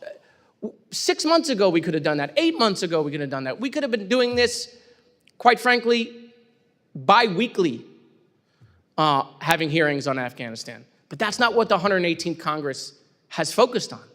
It hasn't focused on that. And so, I hope for the sake of our military families and for the next conflict that we are unaware of, that we do get to the failures in Afghanistan and make sure that something like that doesn't happen again. But this isn't it. This isn't it. This is what the American people question about Congress. It's why we have a 17% approval rating, which, by the way, there's room to grow, lots. But they're going to ask that question. They're going to ask all of a sudden, 24 hours before you leave for a 5-week break. Look, I'll stay if we want to have more hearings in Afghanistan. It's more important than my reelection, quite frankly. So if we want to do that, I'll stay. I'll do that. But we're not going to do that. We're going to go home. And then we're going to come back in a lame duck session, right? We're going to leave the 118th Congress, probably never getting to the bottom of all this. And so I think that's disappointing. But I commit myself to work with my colleagues across the aisle to find out what happened in Afghanistan, right? But my colleagues should be aware, whether it's their intent or not, it's 42 days before the election, it's a day before we're leaving, and that's how this will get framed. You can't control that. That's how this will get framed, even if it wasn't your intent. And people will ask, well, if it was so serious, why didn't we do this 6 months ago? I yield back. Thank you, Mr. Chairman. Gentleman yields. Chair recognizes Mr. McCormick. Thank you, Mr. Chair. When we talk about timing, you're right, it is kind of inconvenient timing that we waited 3.5 years to secure the border. It's a matter of timing that we decided to prosecute the former president of the United States to coincide with an election cycle. It's a matter of timing that all of a sudden, after 3.5 years of pro-energy policy, we decided that we're all of a sudden going to be for fracking. Imagine the timing. We keep on talking about being inconvenient for an election cycle. I was in Afghanistan in 2016 as the head of emergency medicine at a Role 3 hospital in Kandahar, Afghanistan. During the entire 4 years of President Trump's presidency, we lost approximately 45 people. Horrible losses. Let's talk about the entire Afghanistan conflict, if you will. 20 years of investment, $2 trillion, 2,462 lives lost, countless limbs, countless traumatic brain injuries, and countless months and years away from our families to serve this great country. And what do we have to show for it? Let's talk about the facts. Let's talk about where we're at the conclusion, not the beginning, but the conclusion of this investigation. Fact, nobody but the commander-in-chief can make this decision on how and when to withdraw. That's one person's decision executed by everybody else. That was President Joe Biden. Fact, Kamala Harris admits to being the last person in the room, shaking her head in agreement with how and when this withdrawal was bungled. The committee reviewed 2 letters in the past 3 days from the Secretary. It laid out a number of excuses why Secretary Blinken is unavailable to testify before this committee to the American people. Let me address a few things. First, the Secretary claims he is constitutionally mandated to be in New York to attend to America's foreign policy with the United Nations. I get it. First, according to the public schedule, which was only made public last night, his first official engagement is not till 1:30 p.m. today. There are over 20 Senate confirmed or senior officials from the State Department in New York for the United Nations Assembly. Based on the events of the Secretary's calendar today, I see no reason why those individuals could not handle his engagements there today. Not explained in this letter. Apparently, he is willing to delegate certain responsibility to his deputies, but only those responsibilities that he has to the United States Congress.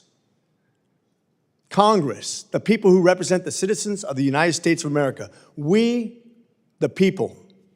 Not only is his offer unacceptable, the deputies he offered were not even serving in the State Department during the Afghan withdrawal. Second, the letter states transmitted last night declares, apparently on his behalf, to the entire DOJ that the DOJ has decided that holding the Secretary in contempt for failure to comply with the subpoena is, quote unquote, unconstitutional. I guess the State Department has forgotten about the entire branch of government, the judicial branch, which actually evaluates what constitutional even means. Third, a pattern is emerging. When Kabul fell, the Secretary was where? East Hampton in New York. It seems like New York seems to be his escape whenever something big happens and he has to shirk from his responsibilities. Lastly, my colleagues on the other side of the aisle accuse us of playing politics, that this timing is inconvenient. Chairman McCaul has made clear that it was our timeline, their timeline, not ours. But let me also pose this to the American people. Why do you think the Biden-Harris administration and Secretary Blinken are allegedly unavailable until November? Why do you think the Secretary will not answer our questions on record before the American people at the conclusion of our investigation? Mr. Blinken's absence is either willful neglect or cowardice. I will absolutely comply and completely support holding Secretary Blinken in contempt of Congress. With that, I yield. Gentleman yields. Chair recognizes Ms. Kamlager-Dove. Thank you, Mr. Chair. I think we can all agree that this committee has a responsibility to conduct thorough oversight of the war in Afghanistan. We should also agree that what is disrespectful to veterans, soldiers, and Gold Star families is to call those who made the ultimate sacrifice losers or suckers. Gold Star families of those 13 heroes who lost their lives in Afghanistan heard those words from Trump, not Blinken. It is unfortunate that this oversight mandate has been weaponized against good faith efforts by Secretary Blinken to work closely with Congress and provide the information requested. Committee time and resources are being used to divert State Department time and resources from the actual emergencies that require the department's attention. Ending the war in Sudan, defeating Putin in Ukraine, securing a hostage return and ceasefire deal in Gaza, extremism and terrorism in the Sahel, mpox and war outbreak in the DRC, PRC incursions around Taiwan, supporting democracy in Venezuela, escalations in Lebanon. I can go on. These are just some, not all, of the pressing foreign policy priorities that this contempt resolution is impeding. Secretary Blinken is in New York at UNGA today, where all of these issues are being discussed right now. Perhaps one of the most important UNGA gatherings given the plethora of global crises. This is diplomacy at the highest, most critical level. And this is not the only time that the majority in Congress has endangered our national security. My Republican colleagues held up funds to Haiti, delayed a desperately needed supplemental to Ukraine, Israel, and Taiwan for 6 months, refused to invite the Kenyan president to address a joint session of Congress, and stalled important military nominations in the Senate. No wonder Blinken is in New York working so hard on diplomacy, because we're not finding it here. And I just want to take a moment to set the record straight about the Trump and Biden record on civs. Finding 13 of the nonpartisan, highly credible State Department after-action review notes that at the time the Trump administration signed the agreement with the Taliban in February of 2020, there was a significant backlog in the Afghan civ process. That administration made no senior level or interagency effort to address the backlog or consider options for other at-risk Afghans despite its commitment to a military withdrawal. Multiple witnesses in the majority's Afghanistan investigation testified that President Biden and Secretary Blinken subsequently plussed up the resources and personnel dedicated to helping process civs, significantly reducing the backlog and speeding up processing times. So let's just make sure that is on the record.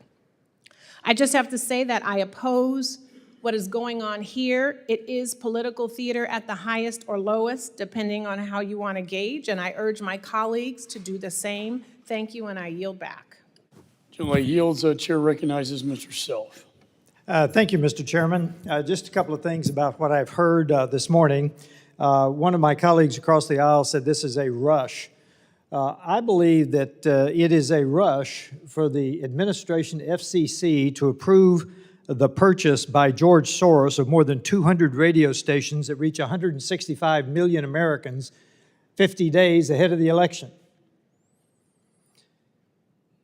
One of my colleagues across the aisle talked about 42 days before the election. How about 50 for 200 radio stations? Across the aisle, my colleagues want to focus on the time before Abbey-gate. You need to focus on the weakness that was demonstrated to the world after Abbey-gate and at Abbey-gate. That's the point of this investigation. We are paying the price. We will continue to pay the price for that decision.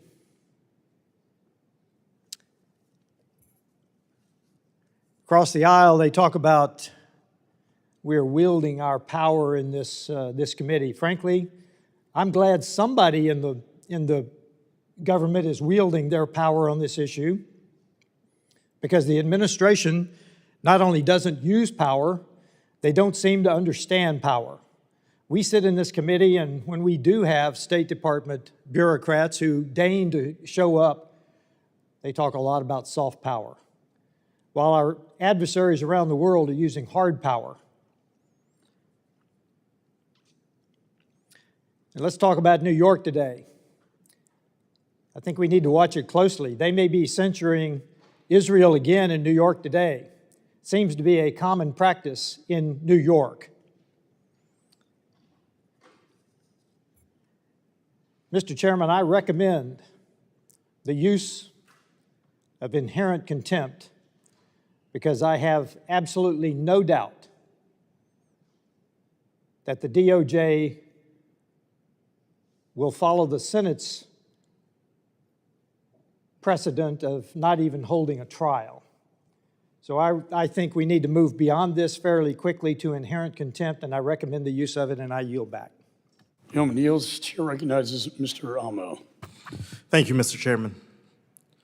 Right now, we should be mourning the 13 service members who lost their lives in Afghanistan. We should be putting country over party to come to a bipartisan understanding of the full picture of what went wrong. And we should be locking arms to make sure that a withdrawal like this never happens again. But instead, my friends on the other side of the aisle have devolved this investigation into a partisan food fight, complete with spaghetti thrown at the wall in the hopes that it sticks. Take the report that's in front of us today. We are only debating it today because Republicans want to force Secretary Blinken to pause his essential work around the world with our allies to testify yet again. Let's be clear. Secretary Blinken is not the one obstructing this investigation. How can he be? He's already testified 14 times before Congress on the Afghanistan withdrawal, 4 of those times in front of this very committee. If Republicans are searching for those responsible for impeding this investigation, there is, in fact, a mirror in the bathroom. By insisting on making this investigation the latest culture war avenue to bash President Biden, they prevented us from carrying out a thorough investigation. If Republicans really cared about the truth, then they'd look at the full withdrawal from Afghanistan. They would not start when President Biden lawfully took office on January 2021. There is an embarrassing lack of investigative rigor that is deeply concerning. Throughout their own report, Republicans reveal clear gaps in information that could have been answered by looking into what happened before President Biden took office. Take page 8 of this report. Page 8 acknowledges that the Taliban did not comply with the Doha Agreement since the beginning of the deal when President Trump was in office. Why did Donald Trump fail to hold the Taliban accountable in the first year of the agreement? Why did he instead draw down troops and leave us in a weakened state during the final stages of the withdrawal? Page 13 of this report mentions the large backlog of special immigrant visas for our Afghan allies. The State Department found that the Trump administration, quote, made no senior level or interagency effort to address the backlog or consider options for other at-risk Afghans despite its commitment to a military withdrawal, unquote. Why did Donald Trump worsen this backlog in the first place by not prioritizing those visas, leaving those who helped our troops withering in the wind? These are just two of the many examples of how the report willingly turns a blind eye to reality. And it's a damn shame that Republicans would rather attack President Biden before confiding, much less acknowledging that Donald Trump bears an iota of responsibility for what happened. This is not a complete investigation. This is a sham. If the other side was serious about finding the truth, then we wouldn't be debating this bogus report today. Instead, we would be thanking our diplomats who swear the same oath to the Constitution that we do. Patriots who go to work every day, every single day, focused on protecting and defending the Constitution from enemies, foreign and domestic. They represent the best of our nation. And with that, I yield back. Gentleman yields. There being no further discussion of the report, the committee will move to consideration of amendments. Does any member wish to offer an amendment? I have an amendment. Ranking member is recognized. Clerk shall distribute the amendment.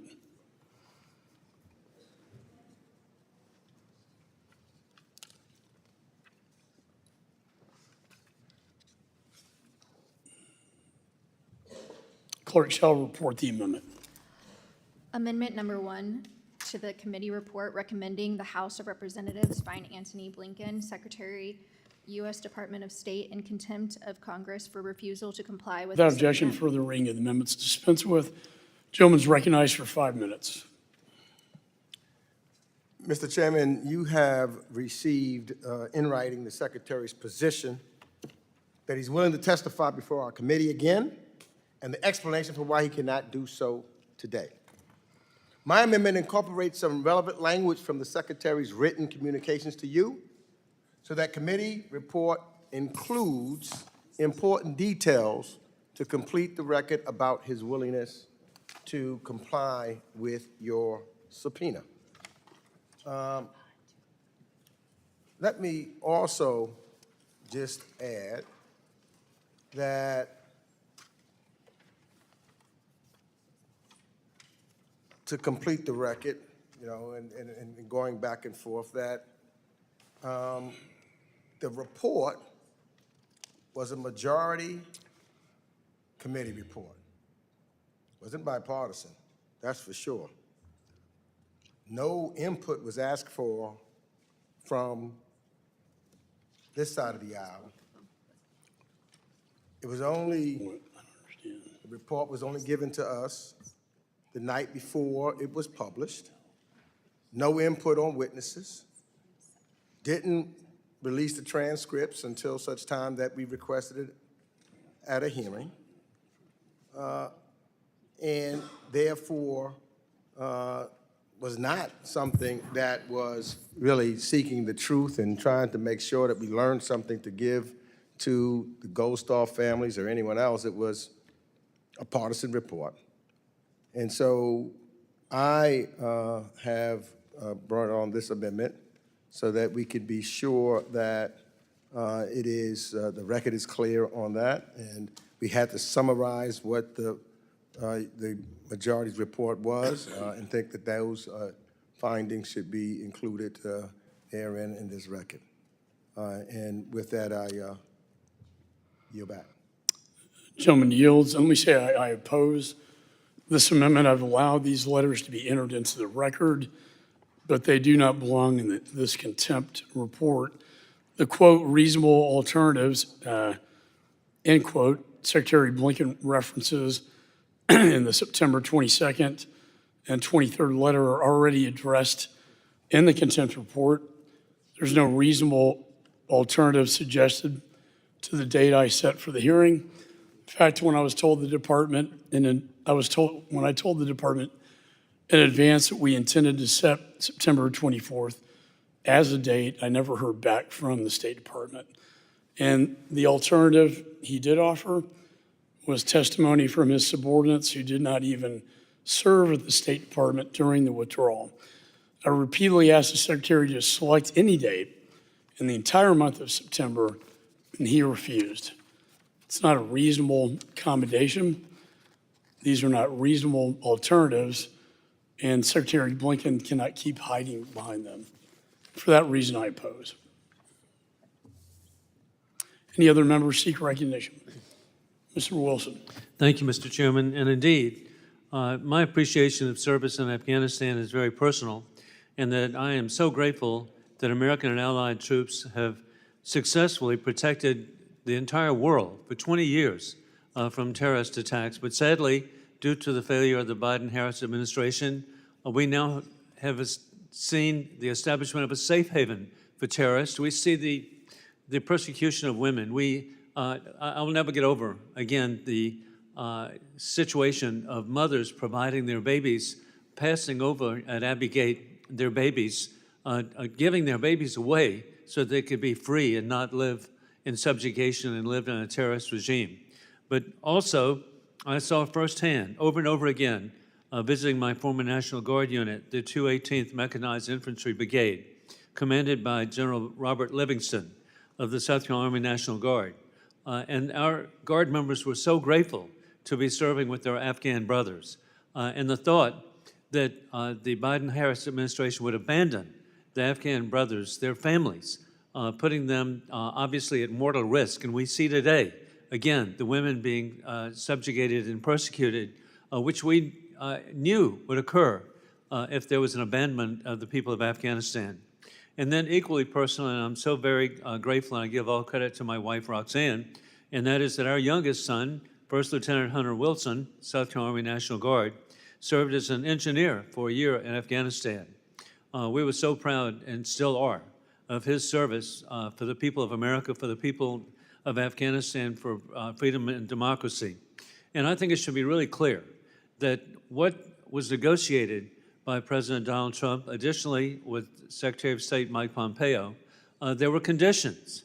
And the conditions, as we found out right here with General Milley and General McKenzie, the first time I ever heard a clarification, the conditions were not met. And then I'm very grateful that I've had the opportunity a number of times this year to be in the presence of President Donald Trump, and publicly, privately, at different meetings, receptions I've been to, at different rallies I've been to. He's made it very clear that the conditions of the Doha Agreement were not met, and that he would have established the principle that, recognizing that American troops would have stayed. He would have worked with our allies. Our allies, I'm very grateful to be chairman of the Helsinki Commission, and an associate member of the NATO Parliamentary Assembly. Our allies were shocked that we left Americans behind, left persons behind. And the date set for withdrawal was not written in stone at all. It was conditions-based. General Milley said that, General McKenzie said that. Every bit of evidence has been for that. And then I, on August 26, 2021, actually sent a letter to President Biden. In his withdrawal speech, surrender speech, he said that he had letters from the military supporting his position. I have sent request letters over and over again to President Biden to ask for the letters that he said he had. He did not have letters. We know he didn't have letters, and that's why there's not been a response. And the consequence, again, is the immediate death of 13 dear Americans at Abbey Gate. And then this year, it doesn't get the proper recognition, but the failures of this administration, there were 3 members of the Georgia Army Reserve who were killed on January 28th, and dozens of reservists suffered traumatic brain injury due to the weakness of this administration. And so this needs to be heard, and as we talk about the political timing of this, yes, it is, by the Blinken and Biden and Harris administration. This was requested in May 22nd.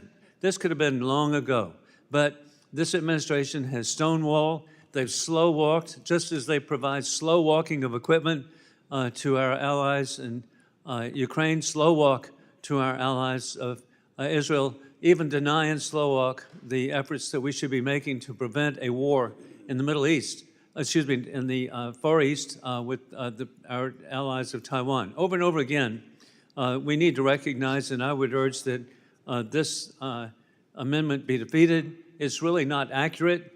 It's not accurate by Blinken. It's not accurate by, sadly, the President of the United States. And with that, I yield back. Gentleman yields. Any other members seek recognition?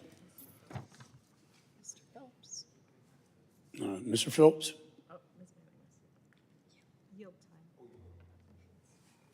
Oh, well, thank you, Mr. Chairman. I'd like to yield my time to the ranking member, Mr. Meeks.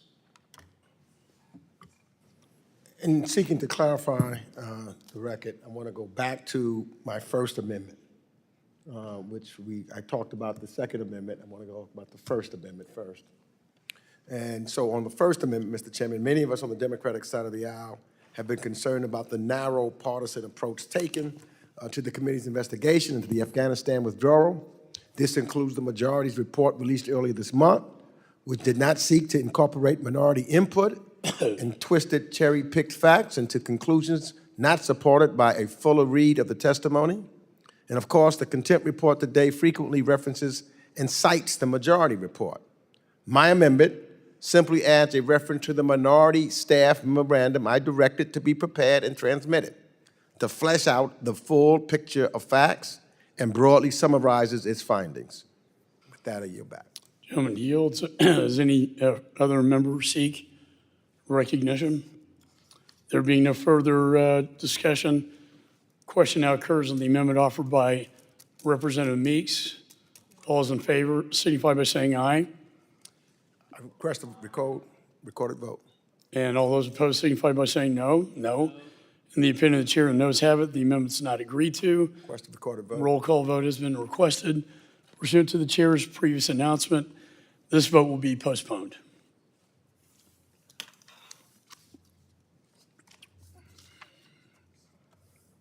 Are there any further amendments? Amendment? I have amendment. Mr. Meeks is recognized. Mr. Chairman, you have received in writing the Secretary's position that he's willing to testify before Sorry, our clerk committee. shall distribute the amendment. Sorry. Clerk shall report the amendment. Amendment number 2 to the committee report recommending the House of Representatives find Antony Blinken, Secretary, U.S. Department of State, in contempt of Congress for the refusal to comply with the subpoena duly issued by the Committee on Foreign Affairs. Without objection, further reading the amendments dispensed with. Gentleman's recognized for 5 minutes. Mr. Chairman, you've received in writing the Secretary's position that he's willing to testify before our committee again, and the explanation for why he cannot do so today. My amendment incorporates some relevant language from the Secretary's written communications to you so that the committee report includes important details to complete the record about his willingness to comply with your subpoena. With that, I yield back. All right, gentleman yields back. I oppose this amendment, and I've already stated my reasons why. So any other members seek recognition? There being no further discussion, question now occurs on the amendment offered by Representative Meeks, number 2. All those in favor signify by saying aye. Aye. All those opposed signify by saying no. No. In the opinion of the chair, the noes have it. Amendment's not agreed to. That I ask for a roll call. Roll call vote's been requested. Pursuant to the chair's previous announcement, this vote will be postponed. Okay. Any further amendments?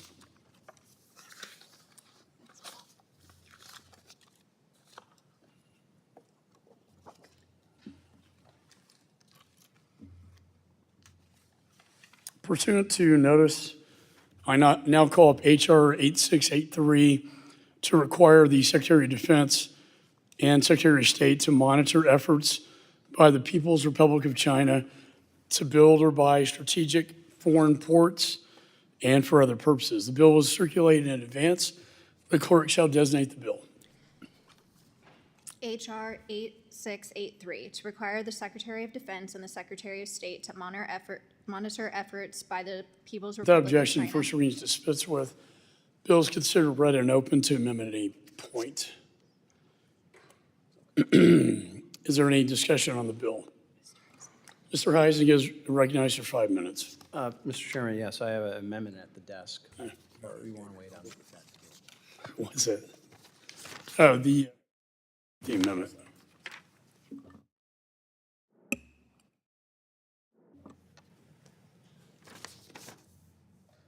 Is there any further discussion? Mr. Heising is recognized for 5 minutes. Need to be on top of it. Mr. Chairman, China's malign influence abroad continues to reach new corners of the global economy. Emerging from the Belt and Road Initiative, Chinese President Xi Jinping has created a companion initiative known as the Maritime Silk Road, ratifying a dominating stake in various countries by making critical investments in strategic ports, some of which exist right here near our home. What's more, the likelihood of the PRC leveraging its ports infrastructure in the future to affect the flow of goods globally remains a significant challenge for the United States and our allies. While many of these investments are portrayed as commercial relationships, the PRC's goal is to reach, the PRC's global reach is cause for concern, as many of these ports pose significant dual-use military risk as well. The fact remains the Chinese investments in strategic ports offer the CCP a launching pad to engage in a campaign of modern-day espionage. Right here in the Western Hemisphere, the PRC is nearing completion of the gateway from South America to Asia, Shanghai, Peru. This is in Shanghai, Peru. This is a $3.6 billion deepwater megaport, which is owned by the Chinese state entity known as COSCO, C-O-S-C-O Shipping, which has ties to the People's Liberation Army. Once finished, goods could travel from the Shanghai to Shanghai in less than 3 weeks, significantly reducing travel time and creating a significant opportunity for the PRC to expand its market presence. Additionally, China manages ports at both ends of the Panama Canal, where the CCP coordinates private companies in pursuit of its communist agenda, intending to garner more political influence in the volatile region. Here in the United States, 2 Chinese state-owned entities, COSCO Shipping and China Merchant Group, a major participant and proponent of China BRI, controls parts of the ports of Long Beach, Seattle, Los Angeles, Houston, and even Miami. However, the threat of malign Chinese influence doesn't just exist in countries near the U.S. Recently, the Georgian government announced that a Chinese consortium won the tender for the construction of a deep-sea port in the city of Anakalia on Georgia's Black Sea coast, granting the PRC a 49% share in the port. Strategic location of this port in the middle corridor, the trade route between China and Europe, could make this a crucial project for President Xi. What's noteworthy is that one of the companies involved in the project, China Communications Construction Company, was barred from World Bank finance construction projects from 2011 to 2017 for participating in fraud and bribery, and was sanctioned by the United States in 2020 for promoting militarization in the South China Sea. It's time for the United States to offer a real solution to countries lured in by China's debt trap diplomacy. In response to the PRC's nefarious dual-use intentions, I'm offering the amendment in the nature of the substitute for my bill here shortly that would establish a comprehensive study of the efforts by the PRC to build, buy, or own strategic ports. Specifically, this bill requires the Secretary of State, in coordination with the Secretary of Defense, to develop a global mapping of foreign and domestic ports of importance to the United States due to its capacity of providing military, diplomatic, economic, and resource exploration superiority. Additionally, this bill requires a study analyzing the activities and plans of the PRC to expand its control over global strategic ports while recognizing the U.S. national security and economic implications for such ownership. And Mr. Chairman, I should note that while we're talking about global infrastructure and all these things, we have to remember what this means for our constituencies back home. Our citizens here in the United States are at risk to paying even higher prices. We see an unaffordable economy now. And we know that if China were to garner and increase its influence and footprint around the world, we're likely to see that pressure, that economic pressure, and therefore those higher prices for all of our citizens expand as well.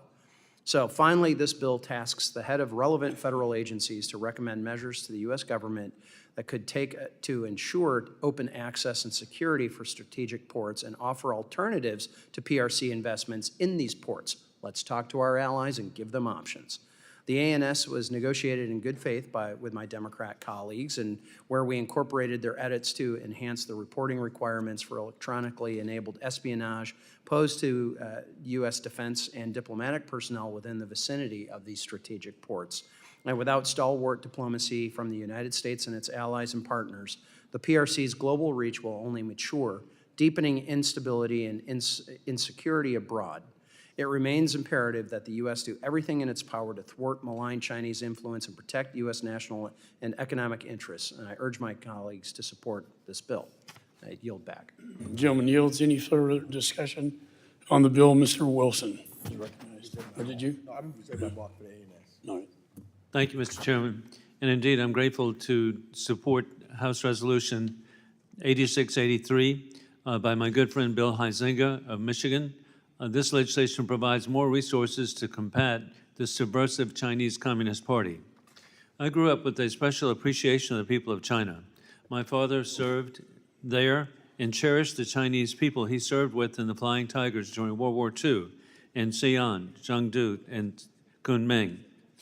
But we now see that indeed the Chinese Communist Party oppressing the citizens of China are creating a global strategy, and it must be addressed by a global mapping study of the CCP brought about to determine the ports that have been bought or strategically built by the Chinese Communist Party for itself.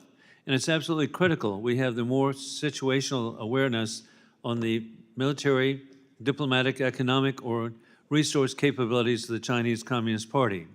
In my birthplace of Charleston, South Carolina, I grew up with a special appreciation of the building of the Panama Canal.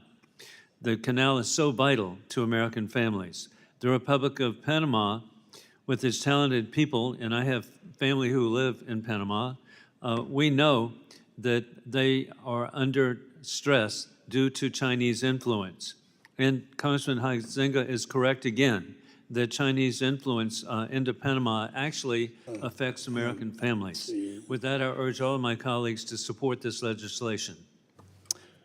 Gentleman yields. Any further discussion on the bill? There being no further discussion, the committee will move to consideration of amendments. Does any member wish to offer an amendment? Mr. Huizenga. Mr. Chairman, I have an amendment at the desk. Clerk shall distribute the Huizenga amendment in the nature of a substitute, number 111.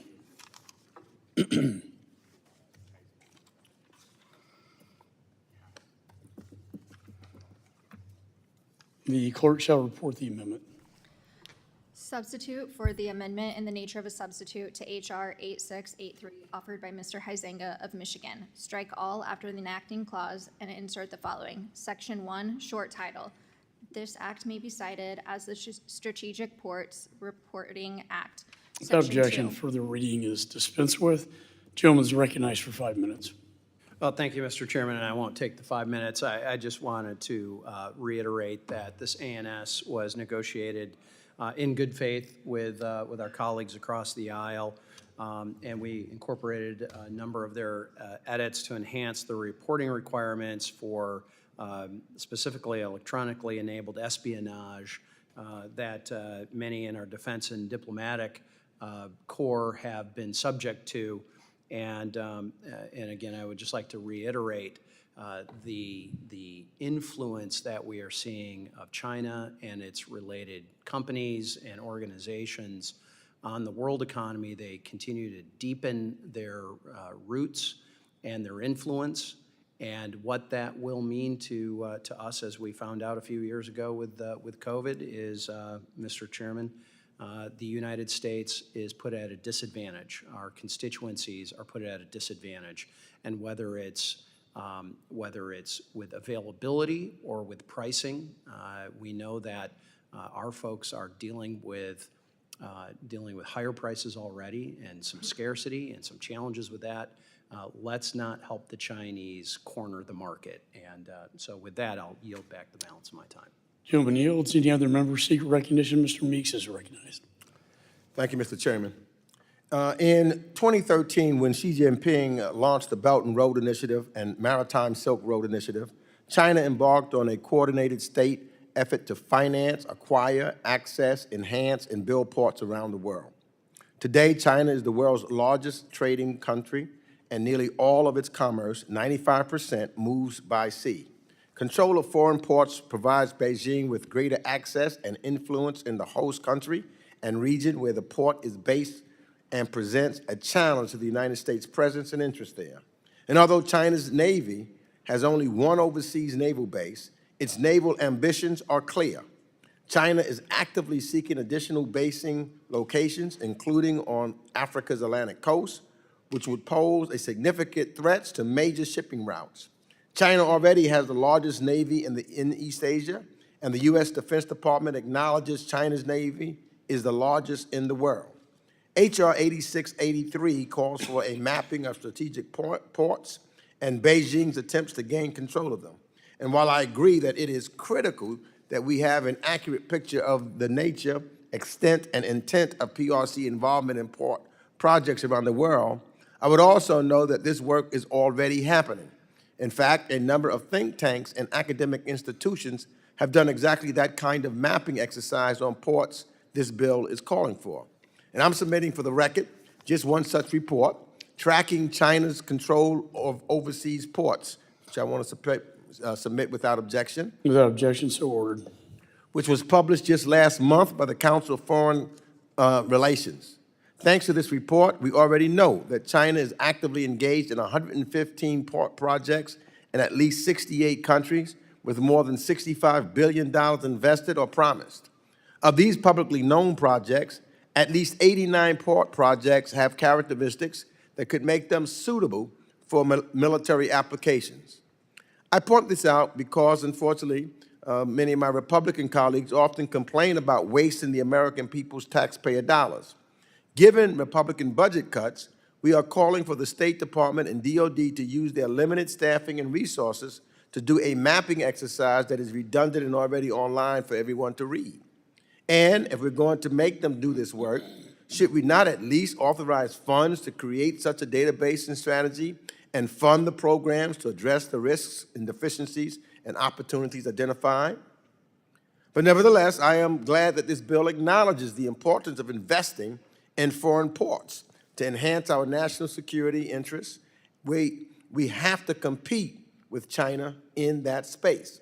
And I would note that I have raised concerns previously about imposing sanctions on foreign ports in third countries that are sympathetic to American foreign policy goals, but I don't want to be browbeat into economic submission by American sanctions. This bill's premise that we need to compete with China in a global port infrastructure is correct. But if we pursue an aggressive sanctions policy that forces sympathetic countries to choose, we may not like what they decide. We also need to acknowledge the complexity at play here. Many ports have U.S., allied, and PRC companies all involved in different roles. We need a pragmatic strategy to compete, not a black and white approach that sanctions or ignores ports that deal with nations we don't like. While there's already extensive public mapping of the global ports owned, constructed, or operated by the PRC entities, the strategy and reporting requirement in H.R. 8683 will shed light on the impact of these ports on the United States interests and national security, and hopefully results in forward-looking recommendations on that diplomatic development and defense engagements that we can use to mitigate the threat from such PRC activities. So I will support the ANS to H.R. 8683 about Beijing's attempt to grow its global maritime influence through investments in foreign ports, and I yield back the balance of my time. Gentleman yields. Any other members seek recognition? There being no further discussion, do any members wish to offer an amendment to the Huizinga Amendment and the nature of substitute? There being no further amendments, the question now occurs on the amendment and the nature of substitute offered by Representative Huizinga. All those in favor signify by saying aye. Aye. All those opposed signify by saying no. And in the opinion of the chair, the ayes have it, and the amendment is agreed to. There being no further amendments, I move that the committee report H.R. 8683 is amended to the House with a favorable recommendation. All those in favor signify by saying aye. Aye. All those opposed signify by saying no. In the opinion of the chair, the ayes have it, and the motion is agreed to. Without objection, the motion to reconsider is laid on the table. Staff is authorized to make any technical and conforming changes. Pursuant to notice, I now call up H.R. 9564, the Houthi Human Rights Accountability Act. Bill was circulated in advance. Clerk shall designate the bill. H.R. 9564, to authorize the imposition of sanctions with respect to the Houthis and for other purposes. Be it enacted by the Senate. Without objection, first reading is dispensed with. Bills considered read and open to amendment at any point. Any discussion on the bill? Mr. Issa is recognized. Thank you, Mr. Chairman. I want to express my support for the Human Rights Accountability Act, otherwise known as the Houthi Act. This legislation introduced by Mr. Phillips, the ranking member of the Middle East Subcommittee, to address the Houthis' blatant human rights abuses against the people of Yemen. The Houthis are a terrorist organization, and I will repeat, they are a terrorist organization that has sought to topple the legitimate government of Yemen. These are their three slogans: death to America, death to Israel, and a curse upon the Jews. They are also an Iranian proxy, which has sought to aid Hamas by attacking international shipping in the Red Sea and the Gulf of Aden since October 7th. Beneath the headlines, however, there's also a committed, systematic human rights abuse against the people under their control. This has been overlooked by the world because of the shelling, the bombing, and the other activities. Well, Saudi Arabia is undergoing a renaissance of liberty, looking forward to women's rights and participation. The Houthis in Yemen are taking the opposite approach and going back to 600 AD. The Houthis have also been documented as using children into their ideology. This is the same ideology that caused October 7th. As we look at their violations of basic human rights, as we look at administration that sadly has not given them this designation as a foreign terrorist organization, we ask why, and we can find no good reason. And that's the reason that there is a bipartisan legislation intended on making it clear that in addition to their activities as a proxy for Iran, they are independently a foreign terrorist organization, and they need to be accounted for. The Houthi Human Rights Accountability Act shines a light on the Houthis' attempt to co-opt the generosity of the international community by attempts to indoctrinate Yemen youth in the bloody ideology and barbaric human rights abuses, and it will require a review of whether Houthi leaders who have been involved in stealing aid, brutalizing their people, and kidnapping have been properly sanctioned in accordance with U.S. law. These straightforward goals are something we can agree to on a bipartisan basis at a time in which such legislation would otherwise be missed.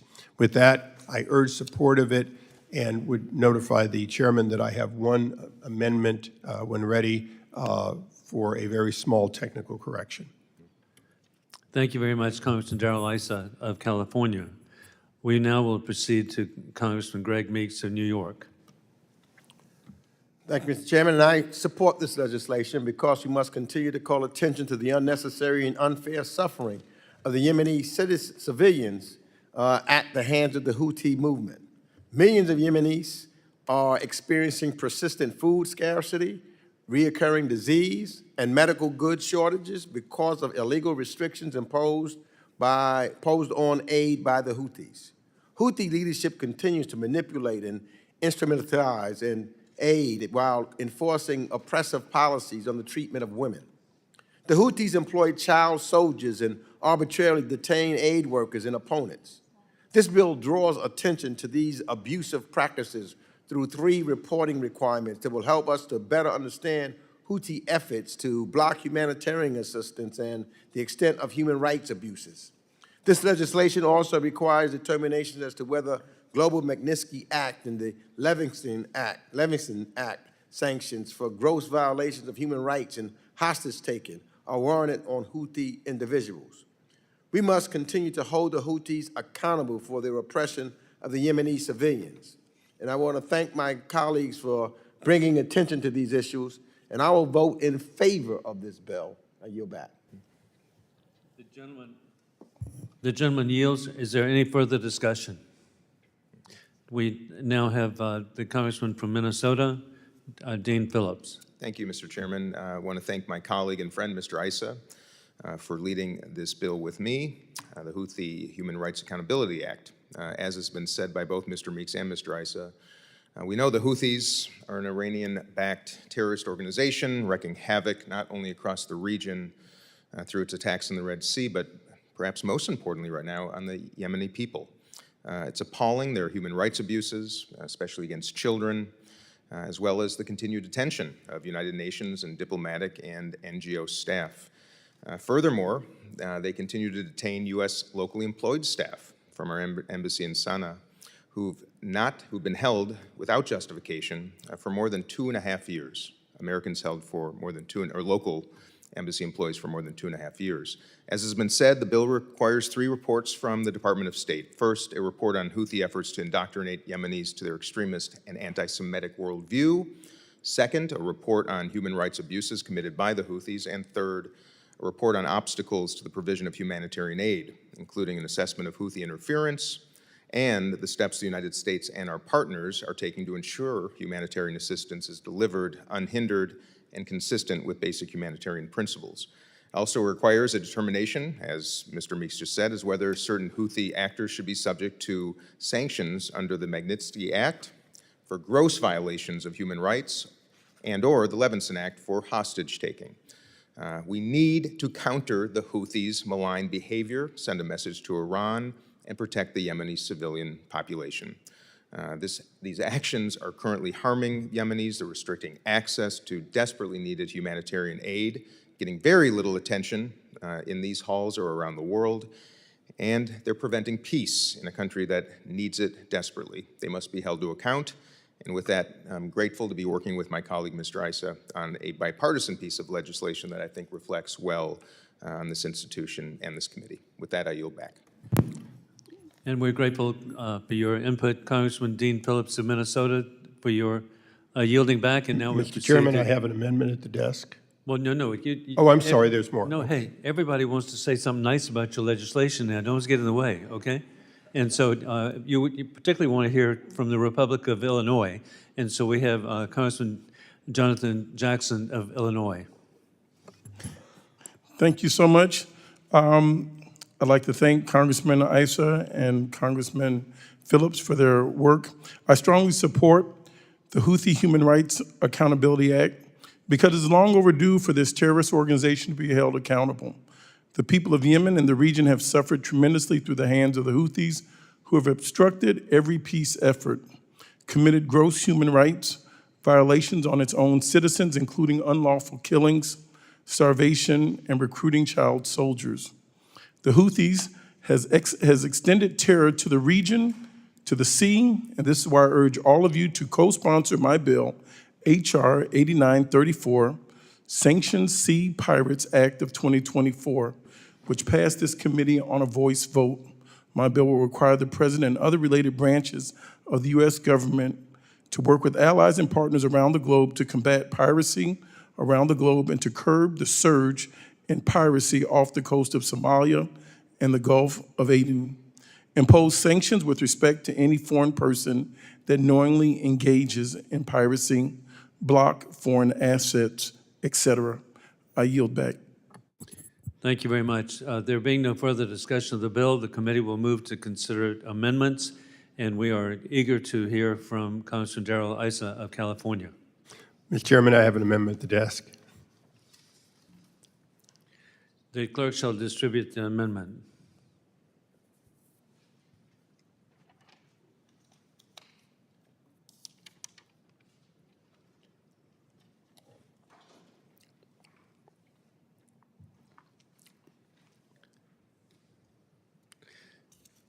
The clerk shall report the amendment. Amendment to H.R. 9564 offered by Mr. Issa of California, page 2, line 13, after a report, insert in unclassified form with a classified annex if necessary. Page 4, line Mr. Chairman, 5. I'd ask unanimous consent that be considered as read. Without objection, further reading of the amendment is dispensed with. Congressman Darrell Issa is recognized for 5 minutes on the amendment. In 30 seconds or less, Mr. Chairman, this amendment simply designates that the reports are unclassified. It makes no other technical changes, and I urge its adoption. The gentleman yields back. Do any other members seek recognition?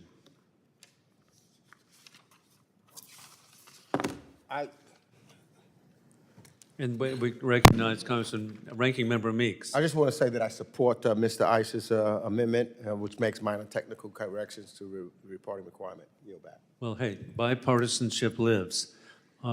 There being no further discussion, the question now occurs on amendment being offered by Congressman Issa, number 215. All those in favor signify by saying aye. Aye. Aye.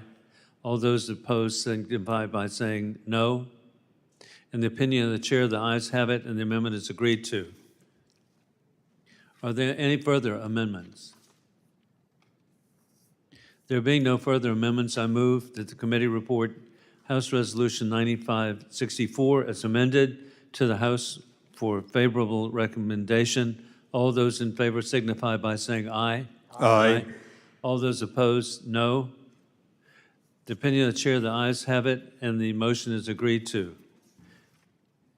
Without objection, the motion to reconsider is laid on the table, and staff is authorized to make any technical and conforming changes. Pursuant to notice, I now call up House Resolution 9719, Strengthening USAID Management Act. The bill was circulated in advance. The clerk shall designate the bill.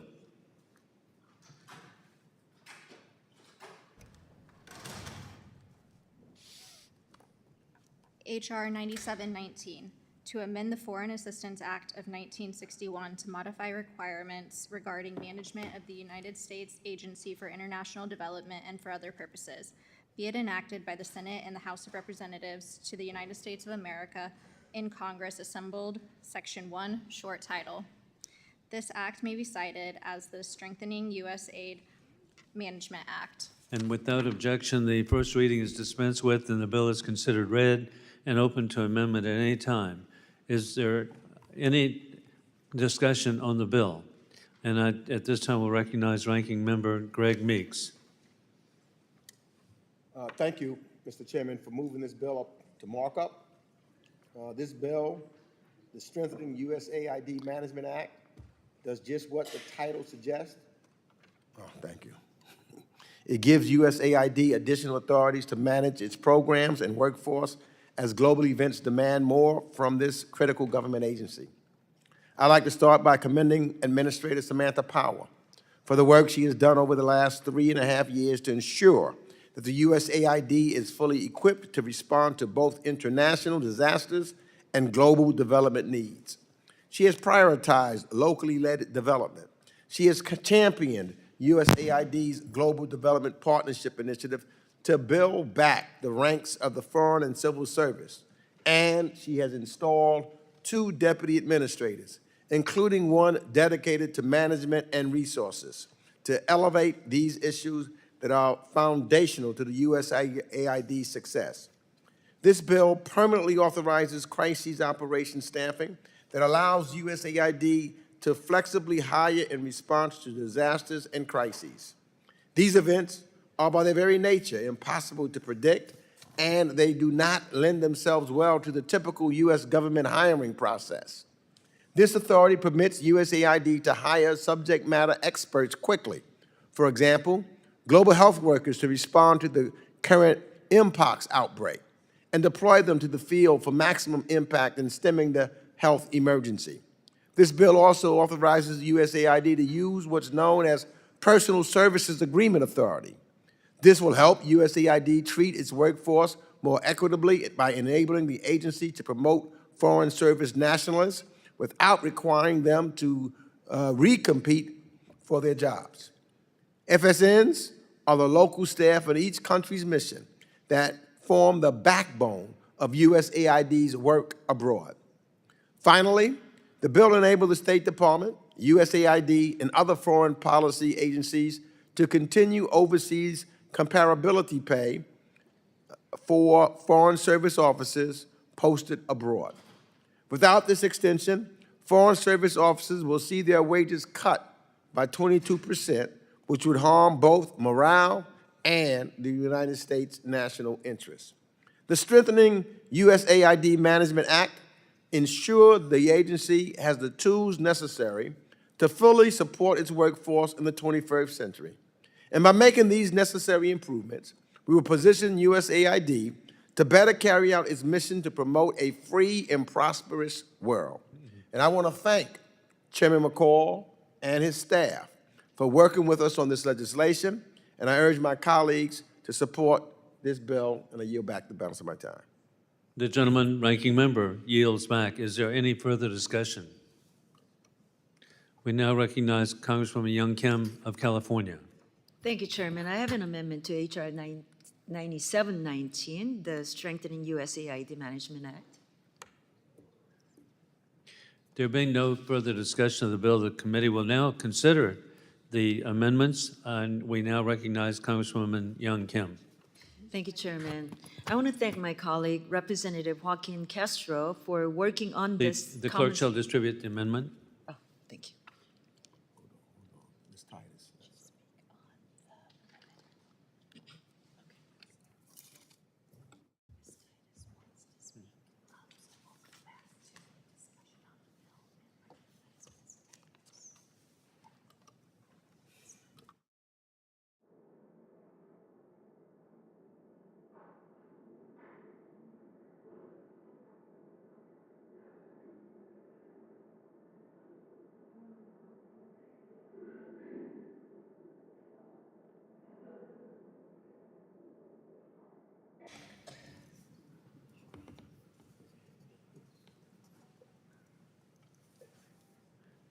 As we proceed, Congresswoman Titus is seeking recognition on the bill, and then we will proceed to amendments.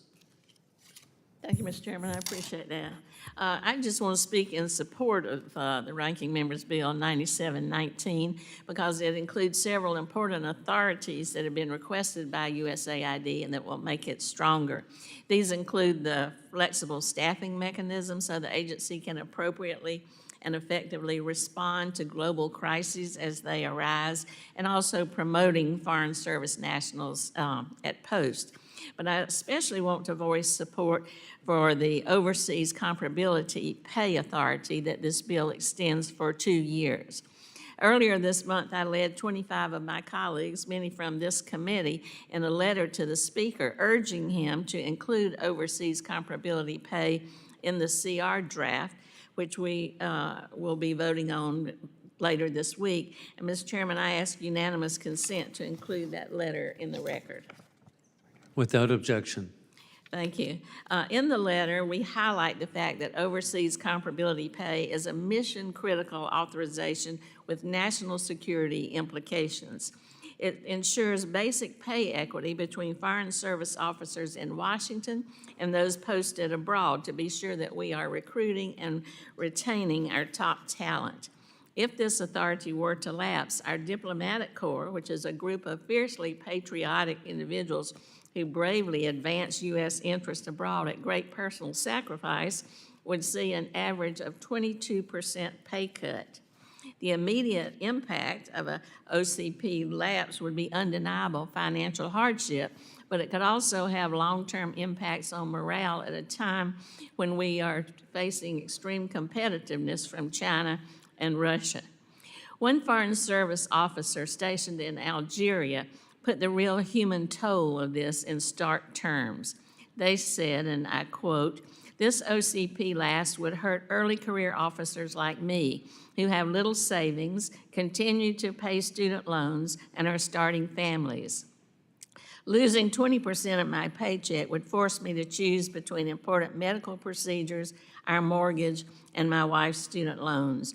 It would make a challenging post more difficult for my family. I'm not the only one making a sacrifice by being here. My spouse is also sacrificing career opportunities, comfort, and safety in order to support the mission. If we couldn't make ends meet, I can't justify asking her to continue to make that sacrifice." Now, our advocacy on this issue through the letter was successful, and an OCP authority extension was included in the CR, but it only lasts until December 20th. So the ranking member's bill is very important so that FSOs can rest assured that come December, that pay will be included for the next 2 years and they won't face that potential pay cut because of inaction. As members of this committee, we talk about diplomacy all the time, and we're duty-bound to support our diplomats and development professionals as they bravely advance our foreign policy interests around the world. So I support the bill, and I strongly urge my colleagues on the committee to do so. Thank you, and I yield back. Congresswoman Titus. And we now shall resume with the consideration of amendments with the amendment by Congresswoman Young Kim of California, and the clerk shall distribute the amendment. The clerk shall report the amendment. Amendment to H.R. 9719 offered by Mrs. Kim of California. At the end, add the following. Section 8, Office of the Chief Economist. In general, the administrator is authorized to establish within USAID an independent office to be known as the Office of the Chief Economist. In this subsection referred to as the office, that shall, 1, use economic theory, evidence, and without tools. objection, further reading of the amendment is dispensed. The gentlelady is recognized for 5 minutes on the amendment. Thank you, Chairman. And I want to thank my colleague, Representative Joaquin Castro, for working on this common sense amendment with me. My amendment authorizes USAID's Office of the Chief Economist, or OCE. It does not provide any new funding, but simply codifies OCE's underlying legislative authorities to strengthen USAID's function. Since 2011, OCE has supported USAID's mission to achieve the greatest impact with the fewest taxpayer dollars, as well as help USAID respond to global challenges such as changing market conditions, economic shocks, and severe debt distress. OCE promotes the use of cost-effectiveness evidence in agency decision-making and provides macroeconomic analysis, software solutions, and research to inform policy and program design and implementation. Codifying authorities for OCE would help prioritize efforts to integrate best practices for USAID's work across all sectors through post-project performance measurement. We need to make sure that USAID resources go towards efforts that have the greatest and most sustainable impact. This amendment ensures that economists and technical experts continue to play a key advisory role in the agency's programming and decision-making. I urge my colleagues to support this bipartisan amendment, and I yield the balance of my time. The gentlelady yields back. Do any other members seek recognition? We now recognize the ranking member, Congressman Greg Meeks of New York. I want to thank Representative Kim and Castro for offering this amendment to my bill. This amendment would institutionalize the Office of the Chief Economist at USAID, which was created 2 years ago to take an innovative approach to incorporating evidence and behavioral economics into USAID's programming. Since its establishment, the office has amplified the agency's efforts to ensure programs are cost-effective and achieve measurable outcomes, all while taking into account economic analysis across multiple factors.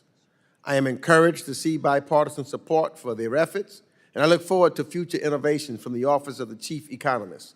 And I'm pleased to support this amendment. Yield back the balance of my time. Do any other members seek recognition?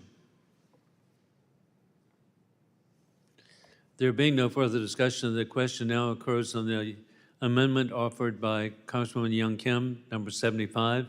All those in favor signify by saying aye. Aye. All those opposed signify by saying no. In the opinion of the chair, the ayes have it, and the amendment is agreed to. Are there any further amendments? There being no further amendments, I move that the committee report House Resolution 9719 as amended to the House with a favorable recommendation. All those in favor signify by saying aye. Aye. All those opposed signify by saying no. In the opinion of the chair, the ayes have it, and the motion is agreed to. Without objection, the motion to reconsider is laid on the table, and the staff is authorized to make any technical or conforming changes.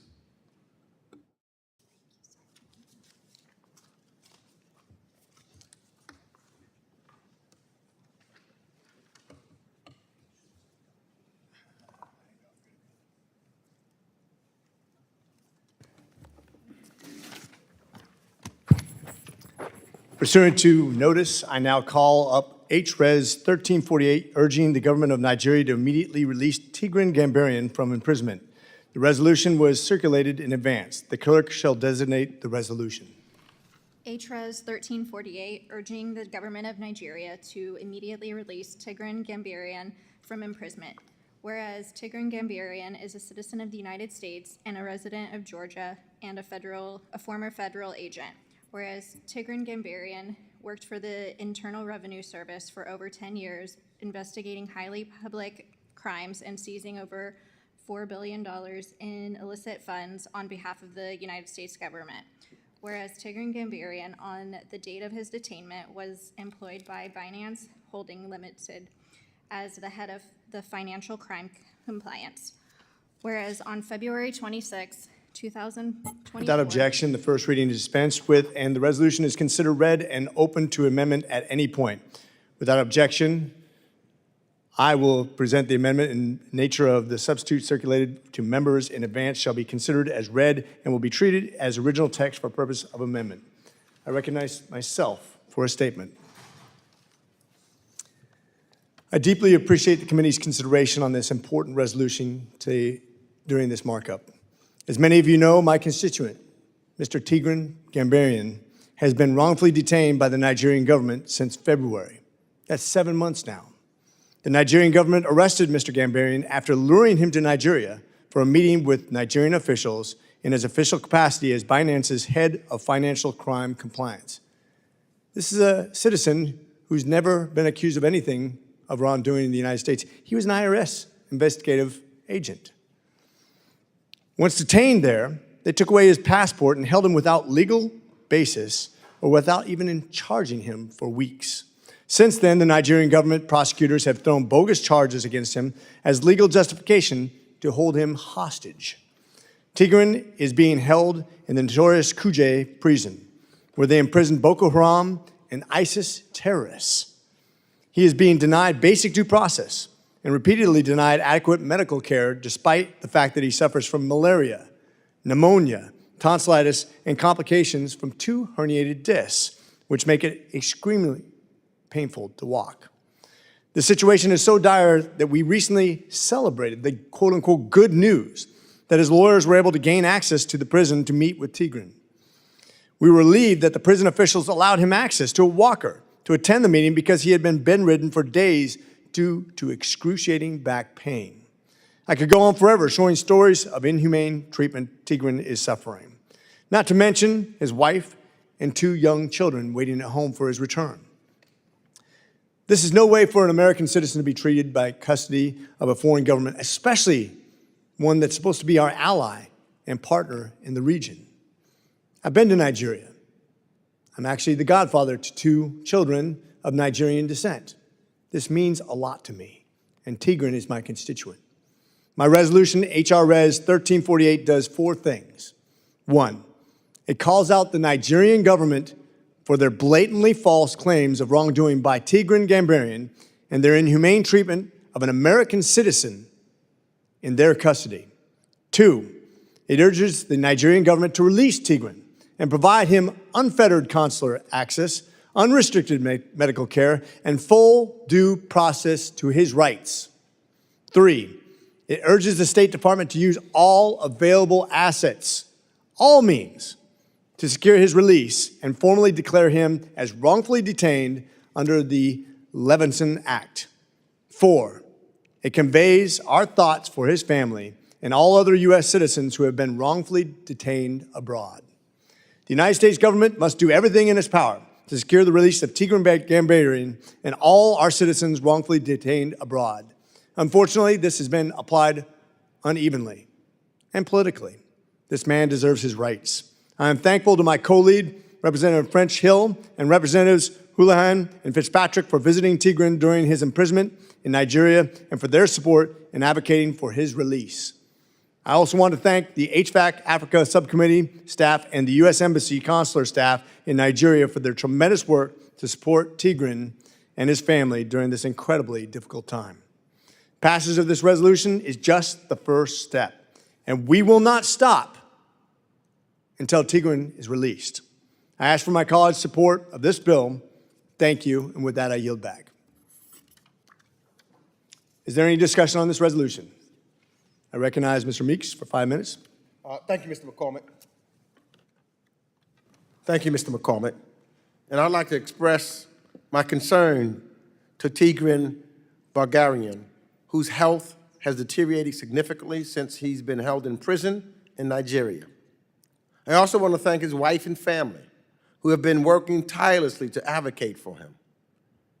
The resolution before us urges the government of Nigeria to release him immediately on humanitarian and medical grounds. Now, I understand the Nigerian government has accused Binance, Mr. Gambaryan's employer, of crimes related to harming Nigeria's economy and working through this, its judicial system to pursue that case. However, it is clear that Mr. Gambaryan's health has suffered significantly during his detention. He's contracted malaria and pneumonia and is reportedly in a great deal of pain resulting from herniated discs in his back. The United States government officials have communicated with the Nigerian government at the highest levels to raise Mr. Gambaryan's case and to request his release on humanitarian grounds. And I'm greatly disappointed that the Nigerian government has not officially responded to those requests. It is the responsibility of the United States State Department to determine whether Americans imprisoned abroad are wrongfully detained. And I know that the State Department is fully engaged in Mr. Gambaryan's case, and they are weighing the facts according to their process. But regardless of how that process plays out, we must continue to press the Nigerian government for Mr. Gambaryan's release, urge them to respect his fundamental rights, and take far greater care to ensure his health and well-being. And so therefore, I will support the resolution, and I yield back the balance of my time. I want to thank the ranking member for his support in this bipartisan effort to do what's right for an American citizen. And with that, I also recognize my co-sponsor and somebody who's been very near and dear to this process and who's been really probably the hinge-pin of the efforts to release Tigran, and I appreciate him, and I recognize him for 5 minutes. Mr. French Hill.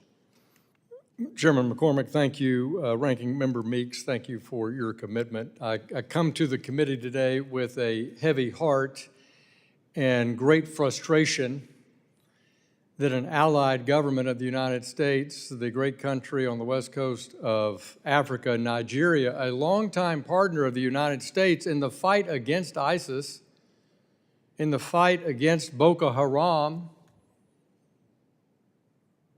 has taken this unprecedented action of, Mr. Chairman, snatching an innocent American citizen under false pretenses in their country and imprisoning him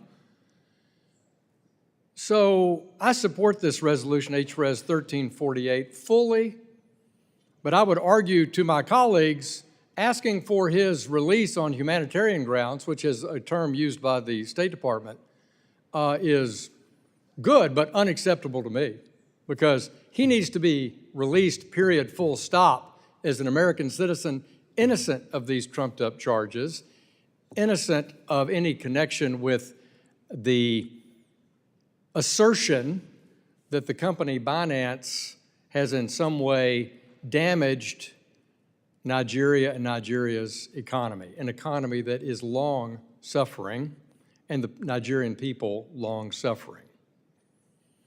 So I stand in support of this on behalf of Tigran and his family, his wife Yuka, their 2 kids, aged 10 and 5, who their dad just went on a business trip in February and has been locked up in prison since with spotty medical attention, spotty legal attention, solid consular support from our embassy in Abuja, but ambivalence, contempt, and outrageous behavior on the part of the so-called legal system in Nigeria and the government of Nigeria.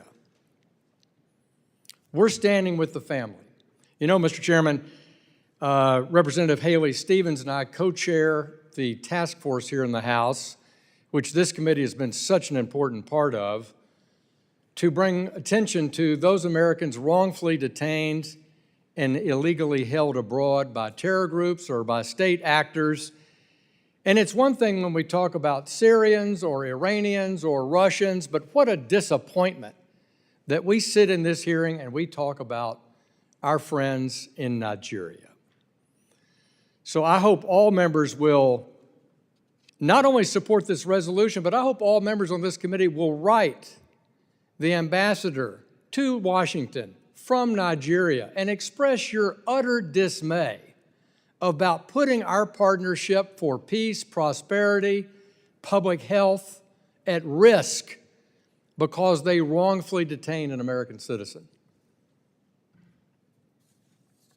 I've made that clear to the Nigerian ambassador. I got double talk about legal process in Abuja and long breaks, summer breaks in the court schedule. I don't get facts. And so I support our Ambassador Rick Mills' efforts in Abuja, but I urge the State Department, I urge President Biden, turn up the heat on the government in Nigeria.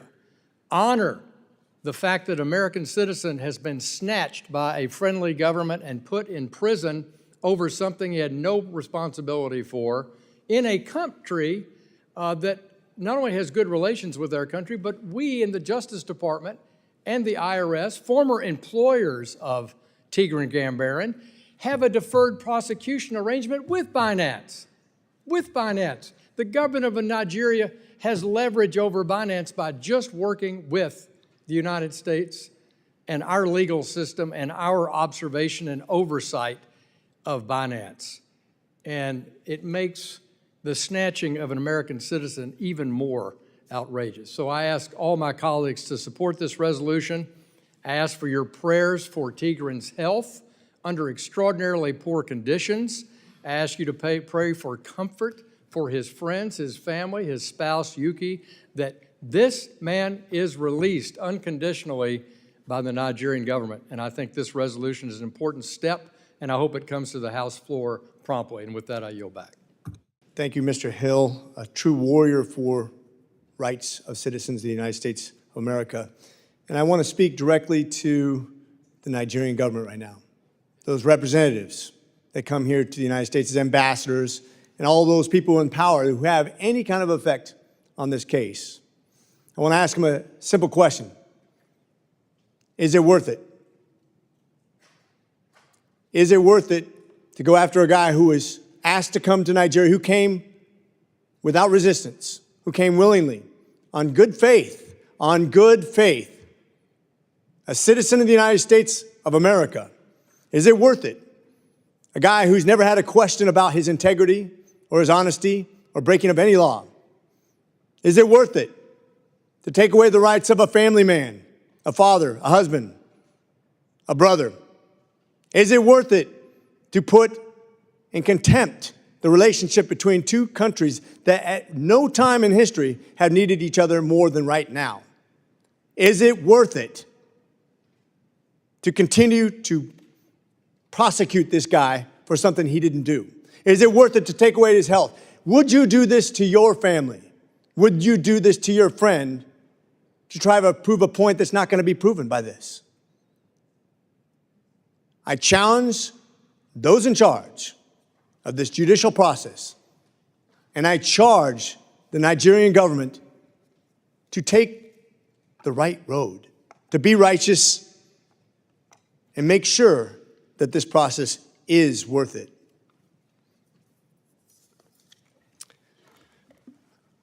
Is there any further questions or discussions on this topic? There being no further discussion on this resolution, the committee will move to consideration of the amendments. Oh, Mr. Jackson, you're recognized for 5 minutes. Thank you, Honorable Congressman McCormick. Thank you, Ranking Member Meeks.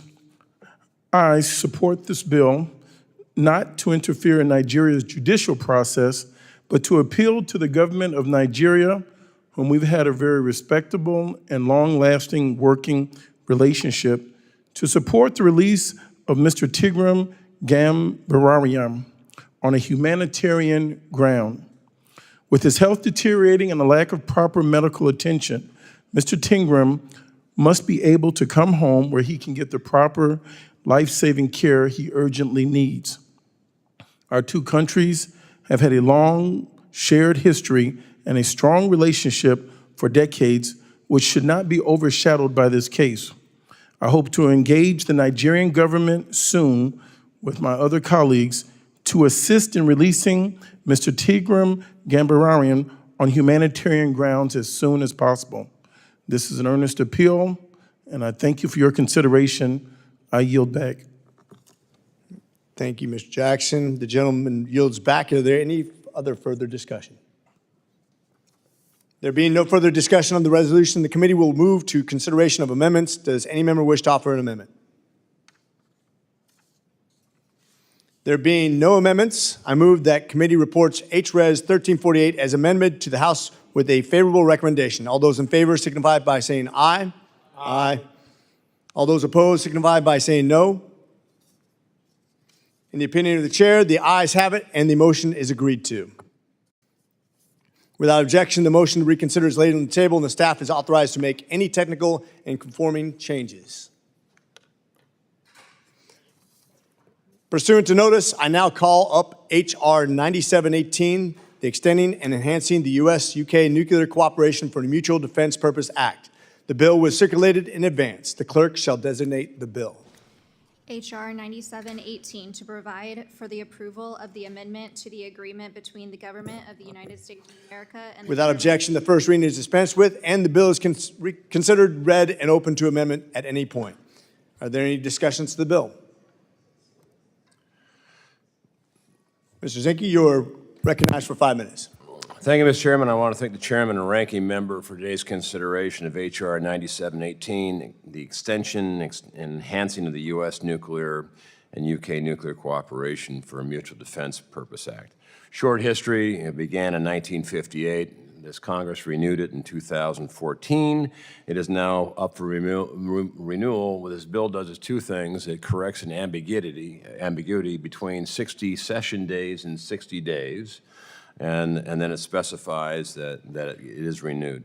Just a brief summary of why this is important. I think everyone knows we face a potential nuclear conflict in multiple theaters, to include Ukraine, the Middle East, and I would say the Pacific. The UK-US mutual agreement is the core to these agreements that extend globally, and without this agreement, other things are affected, like the Pacific. And my gentleman to my right from Guam. As a secretary, I visited Guam, American Samoa, and the territories in the Pacific. And I can tell you, they're in the front line, and having an extension of this on a very important and critical piece is absolutely essential to the defense of our country in Pacific, in the Pacific. So with that, I urge my colleagues to pass this bill and send a clear message to our allies and our adversaries that America defends freedom. And with that, I yield back. The gentleman yields, and Ranking Member Meeks is recognized for 5 minutes. Thank you. I support this bill. And as a result of the Biden-Harris administration's efforts over the past 4 years, opioid deaths are at a 3-year low. Yet, everyday Americans are dying across our country due to the scourge of fentanyl afflicting too many communities across the country. Precursors or chemical components used to synthesize these deadly... Wrong one. But I do agree fentanyl is a problem in the Pacific. Oh, we took this bill out of it. Where is it? 97, whatever. I still support this bill. Thank you, Mr. Chairman. I think we're done here. I still support this bill. The special relationship between the United States and the United Kingdom is among the most important bilateral relationships for U.S. foreign policy and U.S. national security, a relationship that has only grown stronger under the leadership of the Biden-Harris administration. From helping Ukraine fight for its freedom and independence against Russia's horrific war of aggression, to fighting climate change, to strengthening our partnerships in the Indo-Pacific with AUKUS, the United States and the UK continue to stand side by side. And with that relationship in mind, I thank my colleagues for bringing forth this measure today, one that ensures that the growing cooperation on nuclear energy and nuclear security between the United States and the United Kingdom can continue. This measure is simple. It ensures that the amended defense agreement the administration submitted to Congress in July of this year, after already having undergone deliberative interagency technical review, can go into effect unhindered by the flux of our legislative calendar. And with that, I support this bill and yield back. The gentleman yields. Is there any further discussion? There being no further discussion of the bill, the committee will move to consideration of the amendments. Does any member wish to offer an amendment? There being no amendments, I move that committee report H.R. 9718 to the House with a favorable recommendation. All those in favor say aye. Aye. Aye. All those opposed signify by saying no. In the opinion of the chair, the ayes have it and the motion is agreed to. Without objection, the motion to reconsider is laid on the table and the staff is authorized to make any technical and conforming changes.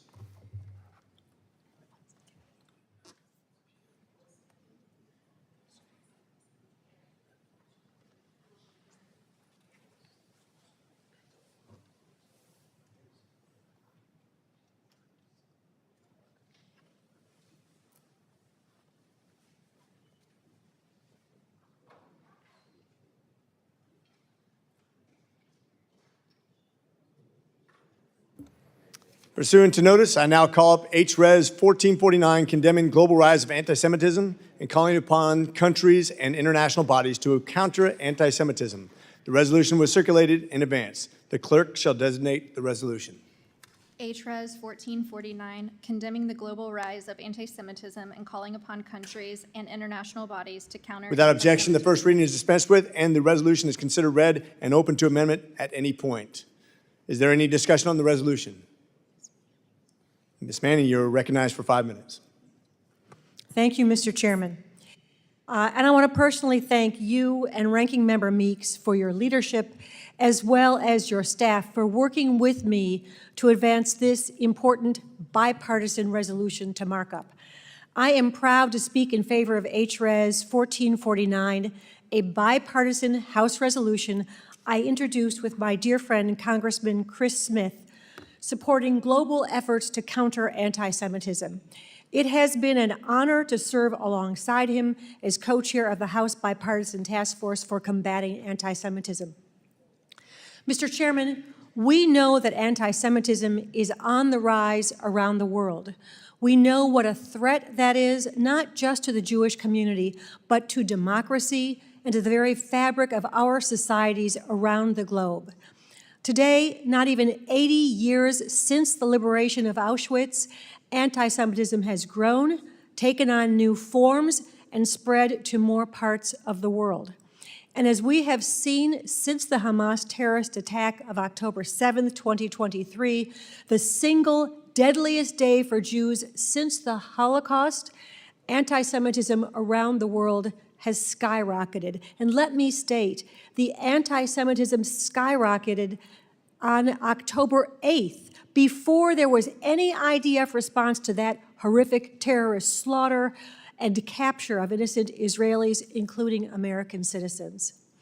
Here in the United States, FBI data shows that anti-Jewish hate crimes increased in 2023 by nearly 63% from 2022, totaling the highest number recorded in almost 3 decades. Jewish Americans make up around 2% of the U.S. population, yet anti-Semitic hate crimes accounted for more than 15% of all hate crimes reported by the FBI and 2/3 of all religion-based hate crimes. Yet even though we face a significant global challenge, we should not despair. That's because there has been critical and unprecedented progress made in the fight against anti-Semitism in recent years. In 2004, the OSCE acknowledged that anti-Semitism had assumed new forms and posed a new threat to security and stability in the region. In 2016, the International Holocaust Remembrance Alliance built international consensus around a valuable working definition of anti-Semitism. And in recent years, many countries around the world have appointed special envoys or coordinators or advanced national strategies to deal with the rise of hate against Jews. Congress and this committee have also taken the lead in supporting efforts like the Global Anti-Semitism Review Act, the Combating European Anti-Semitism Act, and the Special Envoy to Monitor and Combat Anti-Semitism Act.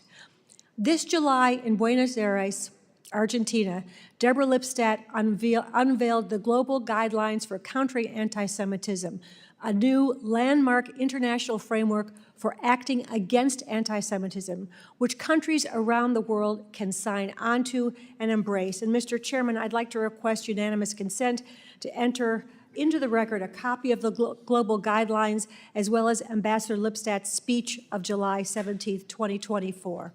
Without objection, so ordered. I want to commend my good friend, Ambassador Lipstadt, and her team at the State Department for their excellent work on these guidelines. We now have a multilateral international framework that can provide structure and guidance with best practices we know to be effective to other governments and to our own embassies who have a shared obligation and responsibility to counter anti-Semitism. This includes clearly and unequivocally condemning anti-Semitism, providing physical protection and security for Jewish communities, enforcing hate crimes, and educating future generations about the Holocaust and the long history of hate targeting Jews. I'm pleased that more than 40 countries and international bodies have already endorsed the guidelines, and we're working hard to make sure many more countries in different regions join them in the coming months. House Resolution 1449 condemns the rise of anti-Semitism and expresses our support for these guidelines and other efforts to counter anti-Semitism. I want to thank my colleagues on both sides of the aisle who've joined as co-sponsors of this important resolution. I deeply appreciate your leadership and commitment to this effort. Mr. Chairman, anti-Semitism is wrong, it's dangerous, it deserves to be condemned. These guidelines will strengthen the resolve and provide the tools for governments around the world to counter the scourge of anti-Semitism and to prevent its normalization. I urge my colleagues to join me in support of this resolution, and with that, I yield back the balance of my time. The gentlelady yields, and with that I will add that at no time in the history of the United States has there been a time where someone could actually steal a flag, burn it in front of us, and then raise a Hamas terrorist flag above United States property. These are truly troubling times. I hate that we have to face it, but at least we're facing it together. I'm 100% behind you, and I look forward to continued resolutions on this. With that, Mr. Wilson is recognized for 5 minutes. Thank you, Mr. Chairman. Sadly, anti-Semitism is on the rise around the world. I particularly am shocked as I grew up in Charleston, South Carolina, where at the time of the American Revolution, the largest Jewish population in the New World was located in Charleston. Additionally, I'm very grateful my home state, actually the province of South Carolina was the very first constitution to recognize Judaism, and I'm very grateful in South Carolina, the very first Jewish American elected to public office in the New World was in the Provincial Assembly of South Carolina, and then sadly, the first Jewish American killed in the Revolution was in Charleston, South Carolina, and so it's particularly shocking to me that there would be anti-Semitism. Following the mass murder of October 7th and the existential defensive response by Israel, which has been very responsible with the leadership of Prime Minister Benjamin Netanyahu, we have witnessed horrific targeting of Jewish persons around the globe. The response by the international community has been disgraceful. Organizations and countries have used the regime in Tehran talking points to discredit Israel and undermine the right of its existence and self-defense. I'm very grateful to support House Resolution 1449. Author Congresswoman Kathy Manning of my neighboring state of North Carolina is to be commended as she has determined not to run for her reelection, and she will be missed by her Republican colleagues for her bipartisan service, as she so eloquently just stated, both sides of the aisle. Additionally, another guy of both sides of the aisle, ironically, Congressman Dean Phillips, is sitting next to Congresswoman Manning, and he too will be appreciated for making a difference for the people of Minnesota. I will continue my service of working for accountability in international organizations to combat rampant anti-Semitism fueled by those intent on destroying Israel and America and Western civilization. They truly do mean death to Israel, death to America. Every American family is at risk, and we can address this by addressing anti-Semitism now. I yield back. The gentleman yields. Ranking Member Meeks is recognized. Thank you. I strongly support this resolution. Historic levels of anti-Semitism continue to rise at home and abroad.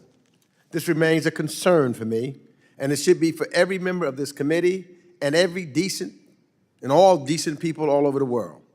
Anti-Semitic tropes and anti-Jewish stereotypes, including age-old and dangerous accusations of dual loyalty against Jewish Americans. We must stop this behavior in the United States and help allies and partners to stop it overseas. I'd like to enter into the record an article that references the FBI's newly released statistics showing that anti-Semitic hate crimes in the United States surged 63% in 2023, with 1,832 recorded incidents, the highest on record. Rep. Manning's resolution serves to help allies and partners abroad formulate plans to combat anti-Semitism based on the hard work of Deborah Lipschat, the special envoy to monitor and combat anti-Semitism, a position authorized by this committee. I also want to thank Rep. Manning, Vice Chair of the Foreign Affairs Committee and the sponsor of this resolution. She has a decades-long track record of fighting to combat anti-Semitism and standing up for Jewish people. We've been lucky to have her serve with us in Congress, and we will miss her greatly following her retirement at the end of the year. So I just want to make sure that I personally just say thank you to Rep. Manning, who's been a friend to me, a confidant, one that I could depend on, who is tireless with her service and her work on behalf of the committee and on behalf not only of the people of North Carolina, which he represents, but on behalf not only of Jewish people, but of all of the people of the United States of America. We thank you for your service, your focus, and your dedication to this great country, and we wish you well, and you will be missed here. And with that, I yield back the balance of my time. The gentleman yields. Mr. Phillips is recognized for 5 minutes. Thank you, Mr. Chairman, and just want to support the beautiful words of both Ranking Member Meeks and my friend Mr. Wilson relative to our colleague Kathy Manning, who I celebrate for introducing this condemnation of the global rise of anti-Semitism, and also with Representative Smith for co-leading that with her. As a Jewish American, I can tell you it's true. We've never quite felt in our lifetimes like we do right now. And if one of us is under threat in the United States of America or around the world, then we all are. And anti-Semitism is the canary in the coal mine. And it has found home here in the United States on the far right and on the far left. And there's no legislation, there's no mandate, there's no president or prime minister who can eliminate it.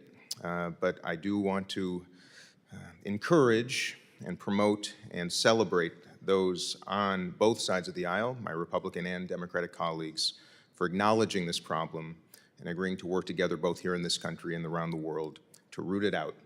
The same way we do with Islamophobia, homophobia, racism, and hate in all its forms. So I want to thank my friends on both sides of the aisle, to my colleague Kathy Manning for sponsoring this, and encourage once again all of us to work together to recognize the humanity in all.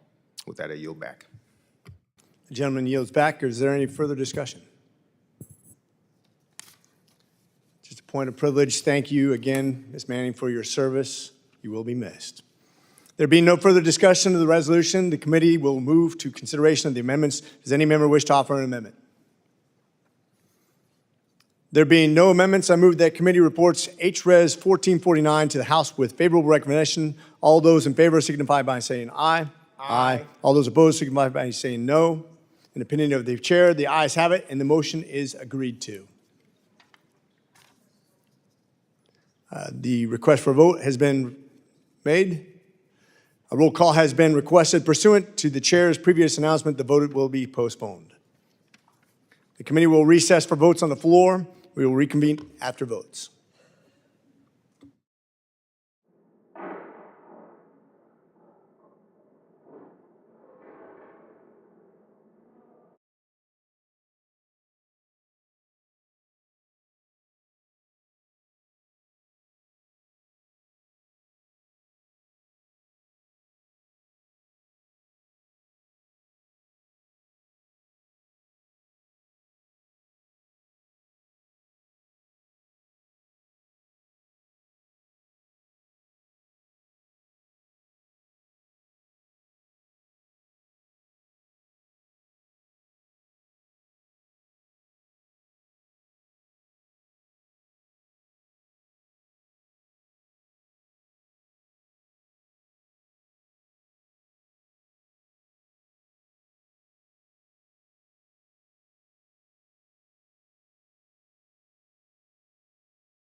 Reconvene.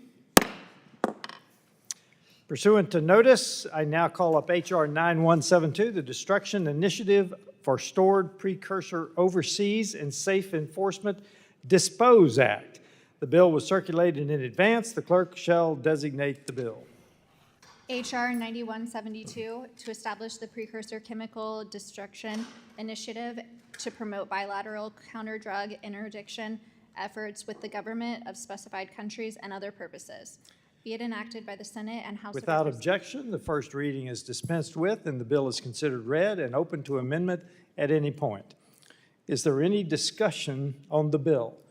Mr. Stanton is recognized. Thank you very much, Mr. Chair, and I want to say thank you to Chair Salazar and Ranking Member Castro for leading on this important bill. The fentanyl epidemic has devastated American families. As a representative from a border state of Arizona, I've heard time and time again from frustrated mayors, county executive, heads of local nonprofits, business owners, law enforcement, and most importantly, Arizona families. I've heard about the disastrous effects of fentanyl trafficking on our communities. Most fentanyl is smuggled into the United States through legal ports of entry, and it's almost entirely manufactured by criminal organizations in Latin America using precursor chemicals legally imported from China. This Congress has invested heavily in border security to catch these deadly drugs, robustly funding the Customs and Border Protection officers and new technology and various anti-narcotics entities. But there is more work to do in collaboration with our Latin American partners to cut off the illicit drug supply chain at its head. The Destruction Initiative for Stored Precursor Overseas and Safe Enforcement, or DISPOSE Act, will create fentanyl and precursor chemical destruction facilities in Mexico, Colombia, and Peru, 3 critical drug trafficking choke points, and build upon existing narcotics initiatives, stopping these deadly drugs well before they reach our southern border.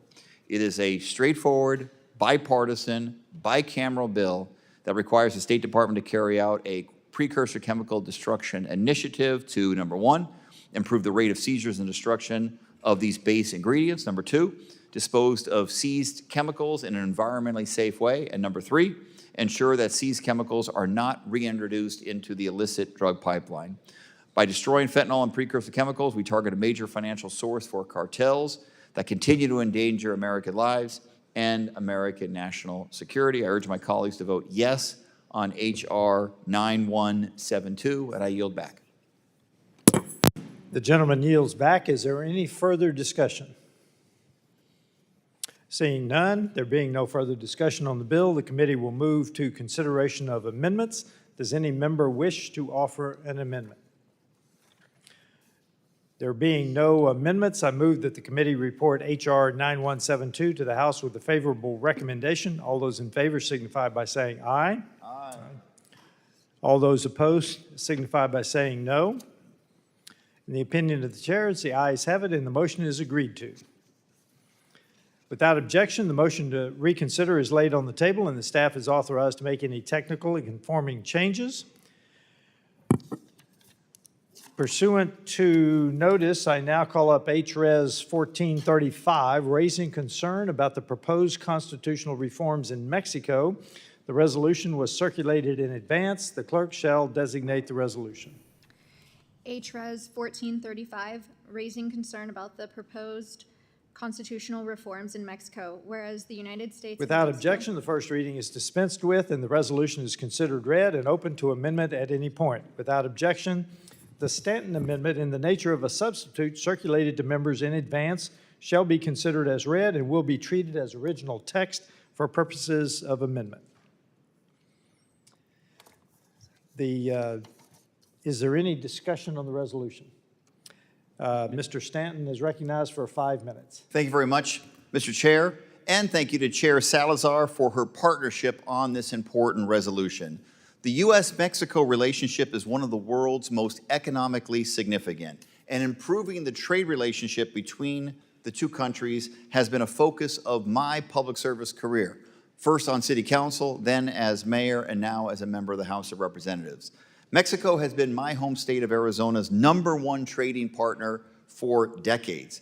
And this past year, Mexico surpassed China as the #1 trading partner for the entire United States. Our two countries exchanged nearly $1 trillion in goods and services last year alone, supporting 5 million American jobs. But as tensions with China increase, Mexico is ripe for nearshoring opportunities, particularly those supporting the semiconductor industry that stand to reshape Mexico's economy. This is the moment where the trade relationship between the United States and Mexico should be growing exponentially. But instead, outgoing Mexican President López Obrador is pushing through constitutional reforms mere days before President-elect Sheinbaum takes office that changes that risk the future of this critical relationship to the detriment of both of our countries. The slate of proposed constitutional reforms will harm the independence of the Mexican judiciary, weaken Mexico's regulatory apparatus, degrade its investment potential in the eyes of the international business community, and undermine the country's ability to fulfill international commitments, including the U.S.-Mexico-Canada agreement. I find 4 of these proposed reforms especially concerning. First, that would completely eliminate 7 autonomous agencies that oversee Mexico's energy and hydrocarbon industries, telecommunications, social development and education policy, and the enforcement of antitrust and transparency laws. Not only would eliminating these agencies remove essential checks on presidential power, they directly conflict with Mexico's commitments under the USMCA, limiting market access, competition, and state-owned enterprises. The second would give Mexico's state-owned electric utility primacy over any private investment, undermining U.S. and Canadian economic interests and any energy we produce in favor of Mexico's energy companies. This directly conflicts with the USMCA clause that prevents countries from rolling back free market measures. The third would ban genetically modified corn. This conflicts with the USMCA market access requirements and violates sanitation and inspection requirements. Such a ban could also lead to the loss of thousands of U.S. agricultural jobs, as Mexico is one of the U.S. largest agricultural export markets. And finally, the slate of judicial reforms. These changes, which were rushed through the Mexican Congress and became law just on September 15th, transform the Mexican judiciary by mandating that all federal judges, from the local level up to the Supreme Court, be directly elected as soon as next year. They also drastically lower the minimum threshold for the competence of judges.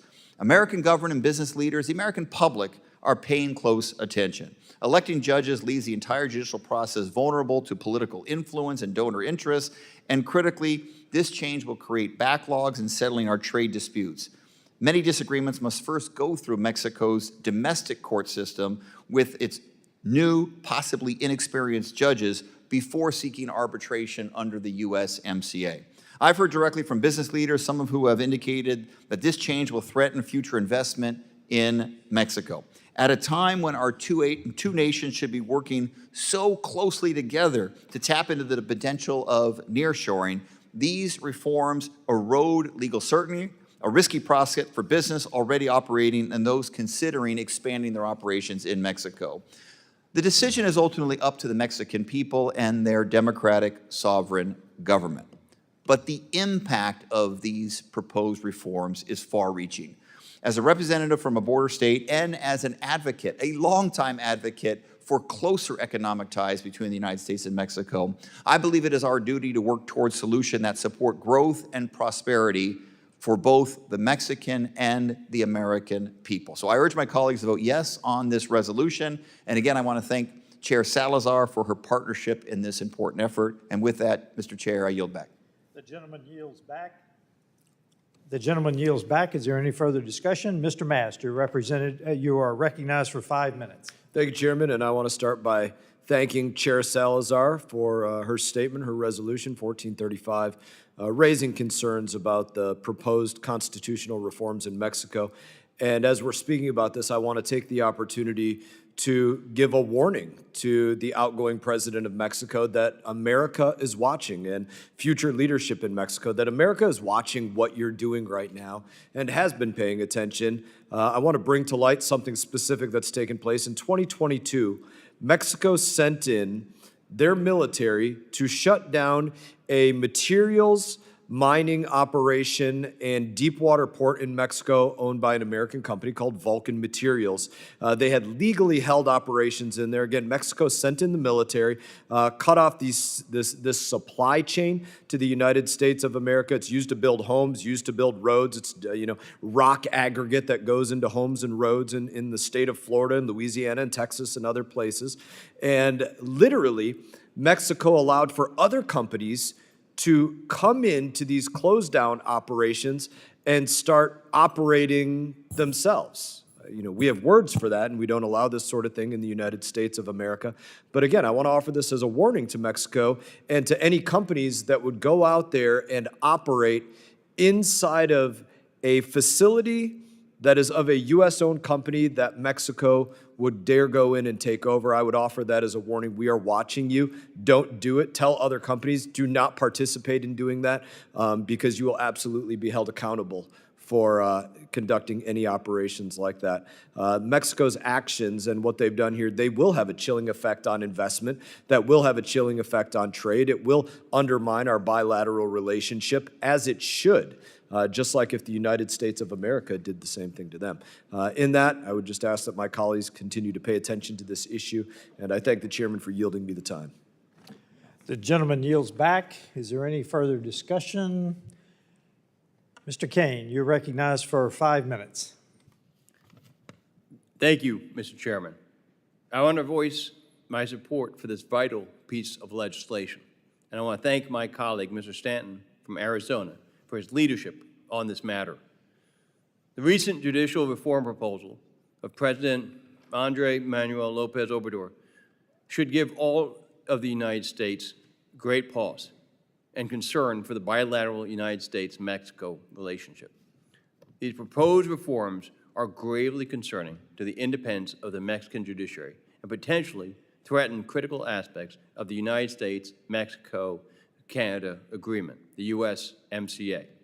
AMLO's overreach will impact the interests of American firms seeking to do business and invest in the Mexican economy. This is already being experienced by a constituent company of mine, Vulcan Materials. In May 2022, under the direction of the Mexican president, Vulcan's facilities in the Yucatan Peninsula were illegally shut down and is facing expropriation by the Mexican government.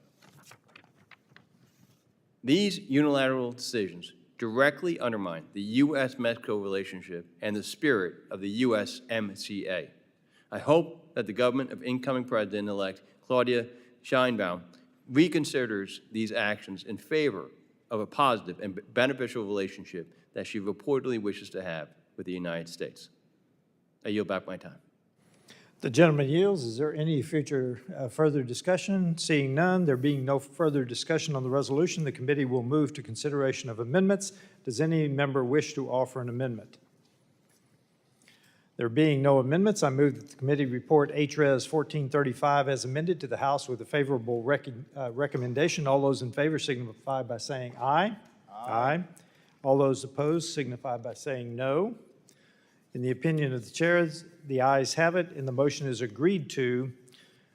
Without objection, the motion to reconsider is laid on the table, and staff is authorized to make any technical and conforming changes. Pursuant to notice, I now call up H.R. 9082, the Summit of the Americas Act. The bill was circulated in advance. The clerk will designate the bill.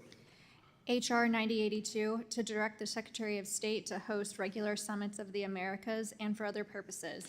Without objection, the first reading is dispensed with, and the bill is considered read and open to amendment at any point. Without objection, the Kamlager-Dove amendment in the nature of a substitute circulated to members in advance shall be considered as read and will be treated as original text for purposes of amendment. Is there any discussion on the bill?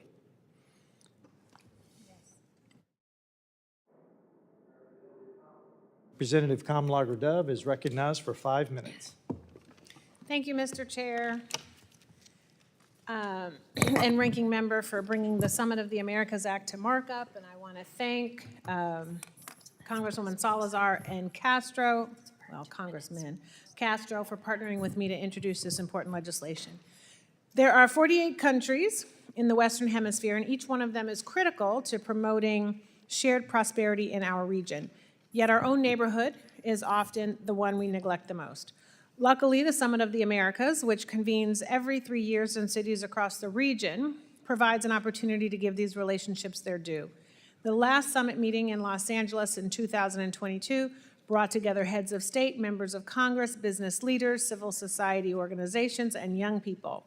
It created space to make new connections and infuse fresh energy into our shared goals. My bill institutionalizes the Summit of the Americas process and shows our partners that the United States is committed to consistent engagement with Latin America and the Caribbean. This bill would also ensure that we are reliably implementing summit outcomes. The summit cannot just mean a repackaging of existing initiatives or empty rhetoric with no follow-through. It should be a strategic opportunity to meaningfully enhance cooperation with our partners and advance shared hemispheric priorities. Finally, this bill institutionalizes the Cities Summit of the Americas as part of the Summit of the Americas process. The Cities Summit is a new and high-value component of our regional diplomacy that convenes city and state leaders to discuss the best practices on the issues facing their local constituencies. These exchanges highlight the shared challenges and opportunities we face as a region and reinforce the simple truth that our destinies are linked. It also positions the United States to provide the very expertise and solutions that can make us a genuinely constructive and indispensable actor in the region. Critically, the Cities Summit enables valuable relationship building with rising Latin American and Caribbean leaders. Claudia Sheinbaum, who will be inaugurated as the President of Mexico next week, attended the Cities Summit last December in her role as Mayor of Mexico City. That alone is compelling proof of concept for the importance of this subnational diplomatic forum. The Summit of the Americas Act will upgrade and invigorate U.S. engagement with our Latin American and Caribbean partners, and I urge my colleagues to support this important bill. Thank you, Mr. Chair and Ranking Member, and I yield back. The gentlelady yields back. Seeing no further discussion, if there being no further discussion, and I see none, the committee will move to consideration of amendments. Does any member wish to offer an amendment? Nobody's here. That's right. There being no further amendments, I move that the committee report H.R. 90582 as amended to the House with a favorable recommendation. All those in favor signify by saying aye. Aye. All those opposed, no. In the opinion of the chair, the ayes have it, and the motion is agreed to. Without objection, the motion to reconsider is laid on the table. The staff is authorized to make any technical and conforming changes. The committee stands in recess until 4 p.m.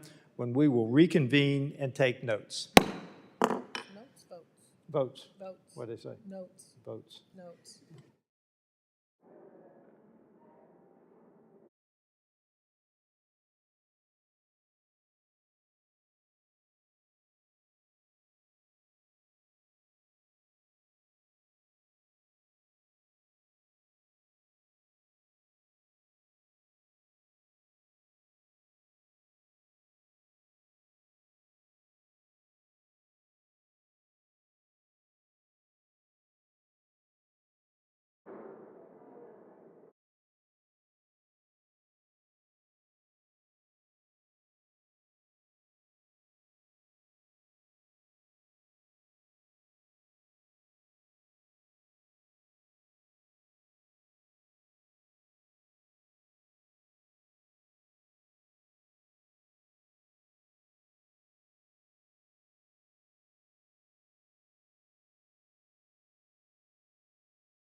Committee will come to order.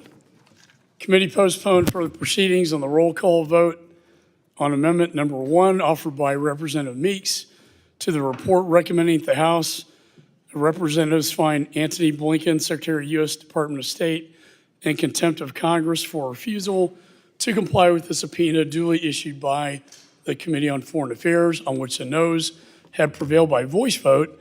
Question now occurs on agreeing to the amendment. Members will vote using electronic voting system. Clerk will open the vote.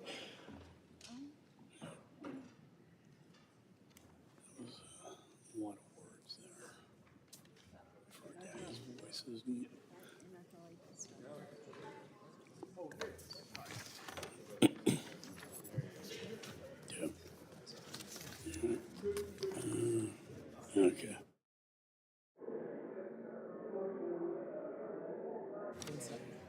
What's the matter? Okay, good. Clerk will close the vote and report the tally. On this vote, the ayes are 25, the noes are 26. The noes have it. The amendment is not agreed to. Committee postponed further proceedings on the roll call vote on amendment number 2 offered by Representative Meeks to the report, which the noes have prevailed by voice vote. Question now occurs on agreeing to the amendment. Members will use the electronic voting system. Clerk will open the vote.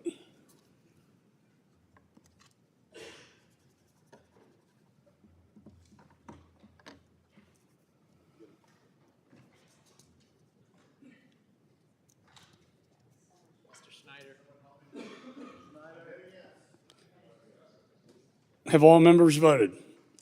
Does any member wish to change their votes? The clerk will close the vote and report the tally. On this vote, the ayes are 25, the noes are 26. Noes have it. The amendment is not agreed to. There being no further amendments, I move that the committee favorably report the report recommending that the House of Representatives find Antony Blinken, Secretary, U.S. Department of State, in contempt of Congress for refusal to comply with the subpoena duly issued by the Committee on Foreign Affairs to the House. All those in favor signify by saying aye. Aye. All those opposed signify by saying no. No! In the opinion of the chair, the ayes have it. Roll call vote. Motion agreed to. Roll call vote has been requested. Members will vote using the electronic voting system. Clerk will open the vote.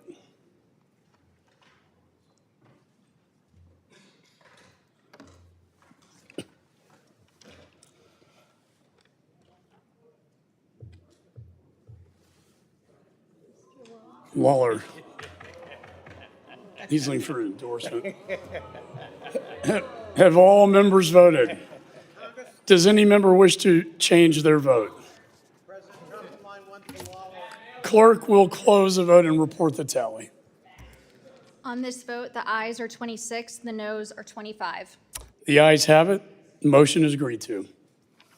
Without objection, the motion to reconsider is laid on the table. Report is ordered favorably reported, and staff is authorized to make any technical and conforming changes. Committee postponed further proceedings on reporting H.Res 1449, condemning the global rise of anti-Semitism and calling upon countries and international bodies to counter anti-Semitism, favorably to the House, on which the ayes prevail by voice. Question now occurs in reporting the measure to the House with a favorable recommendation. Members will vote using the electronic voting system. Clerk will open the vote.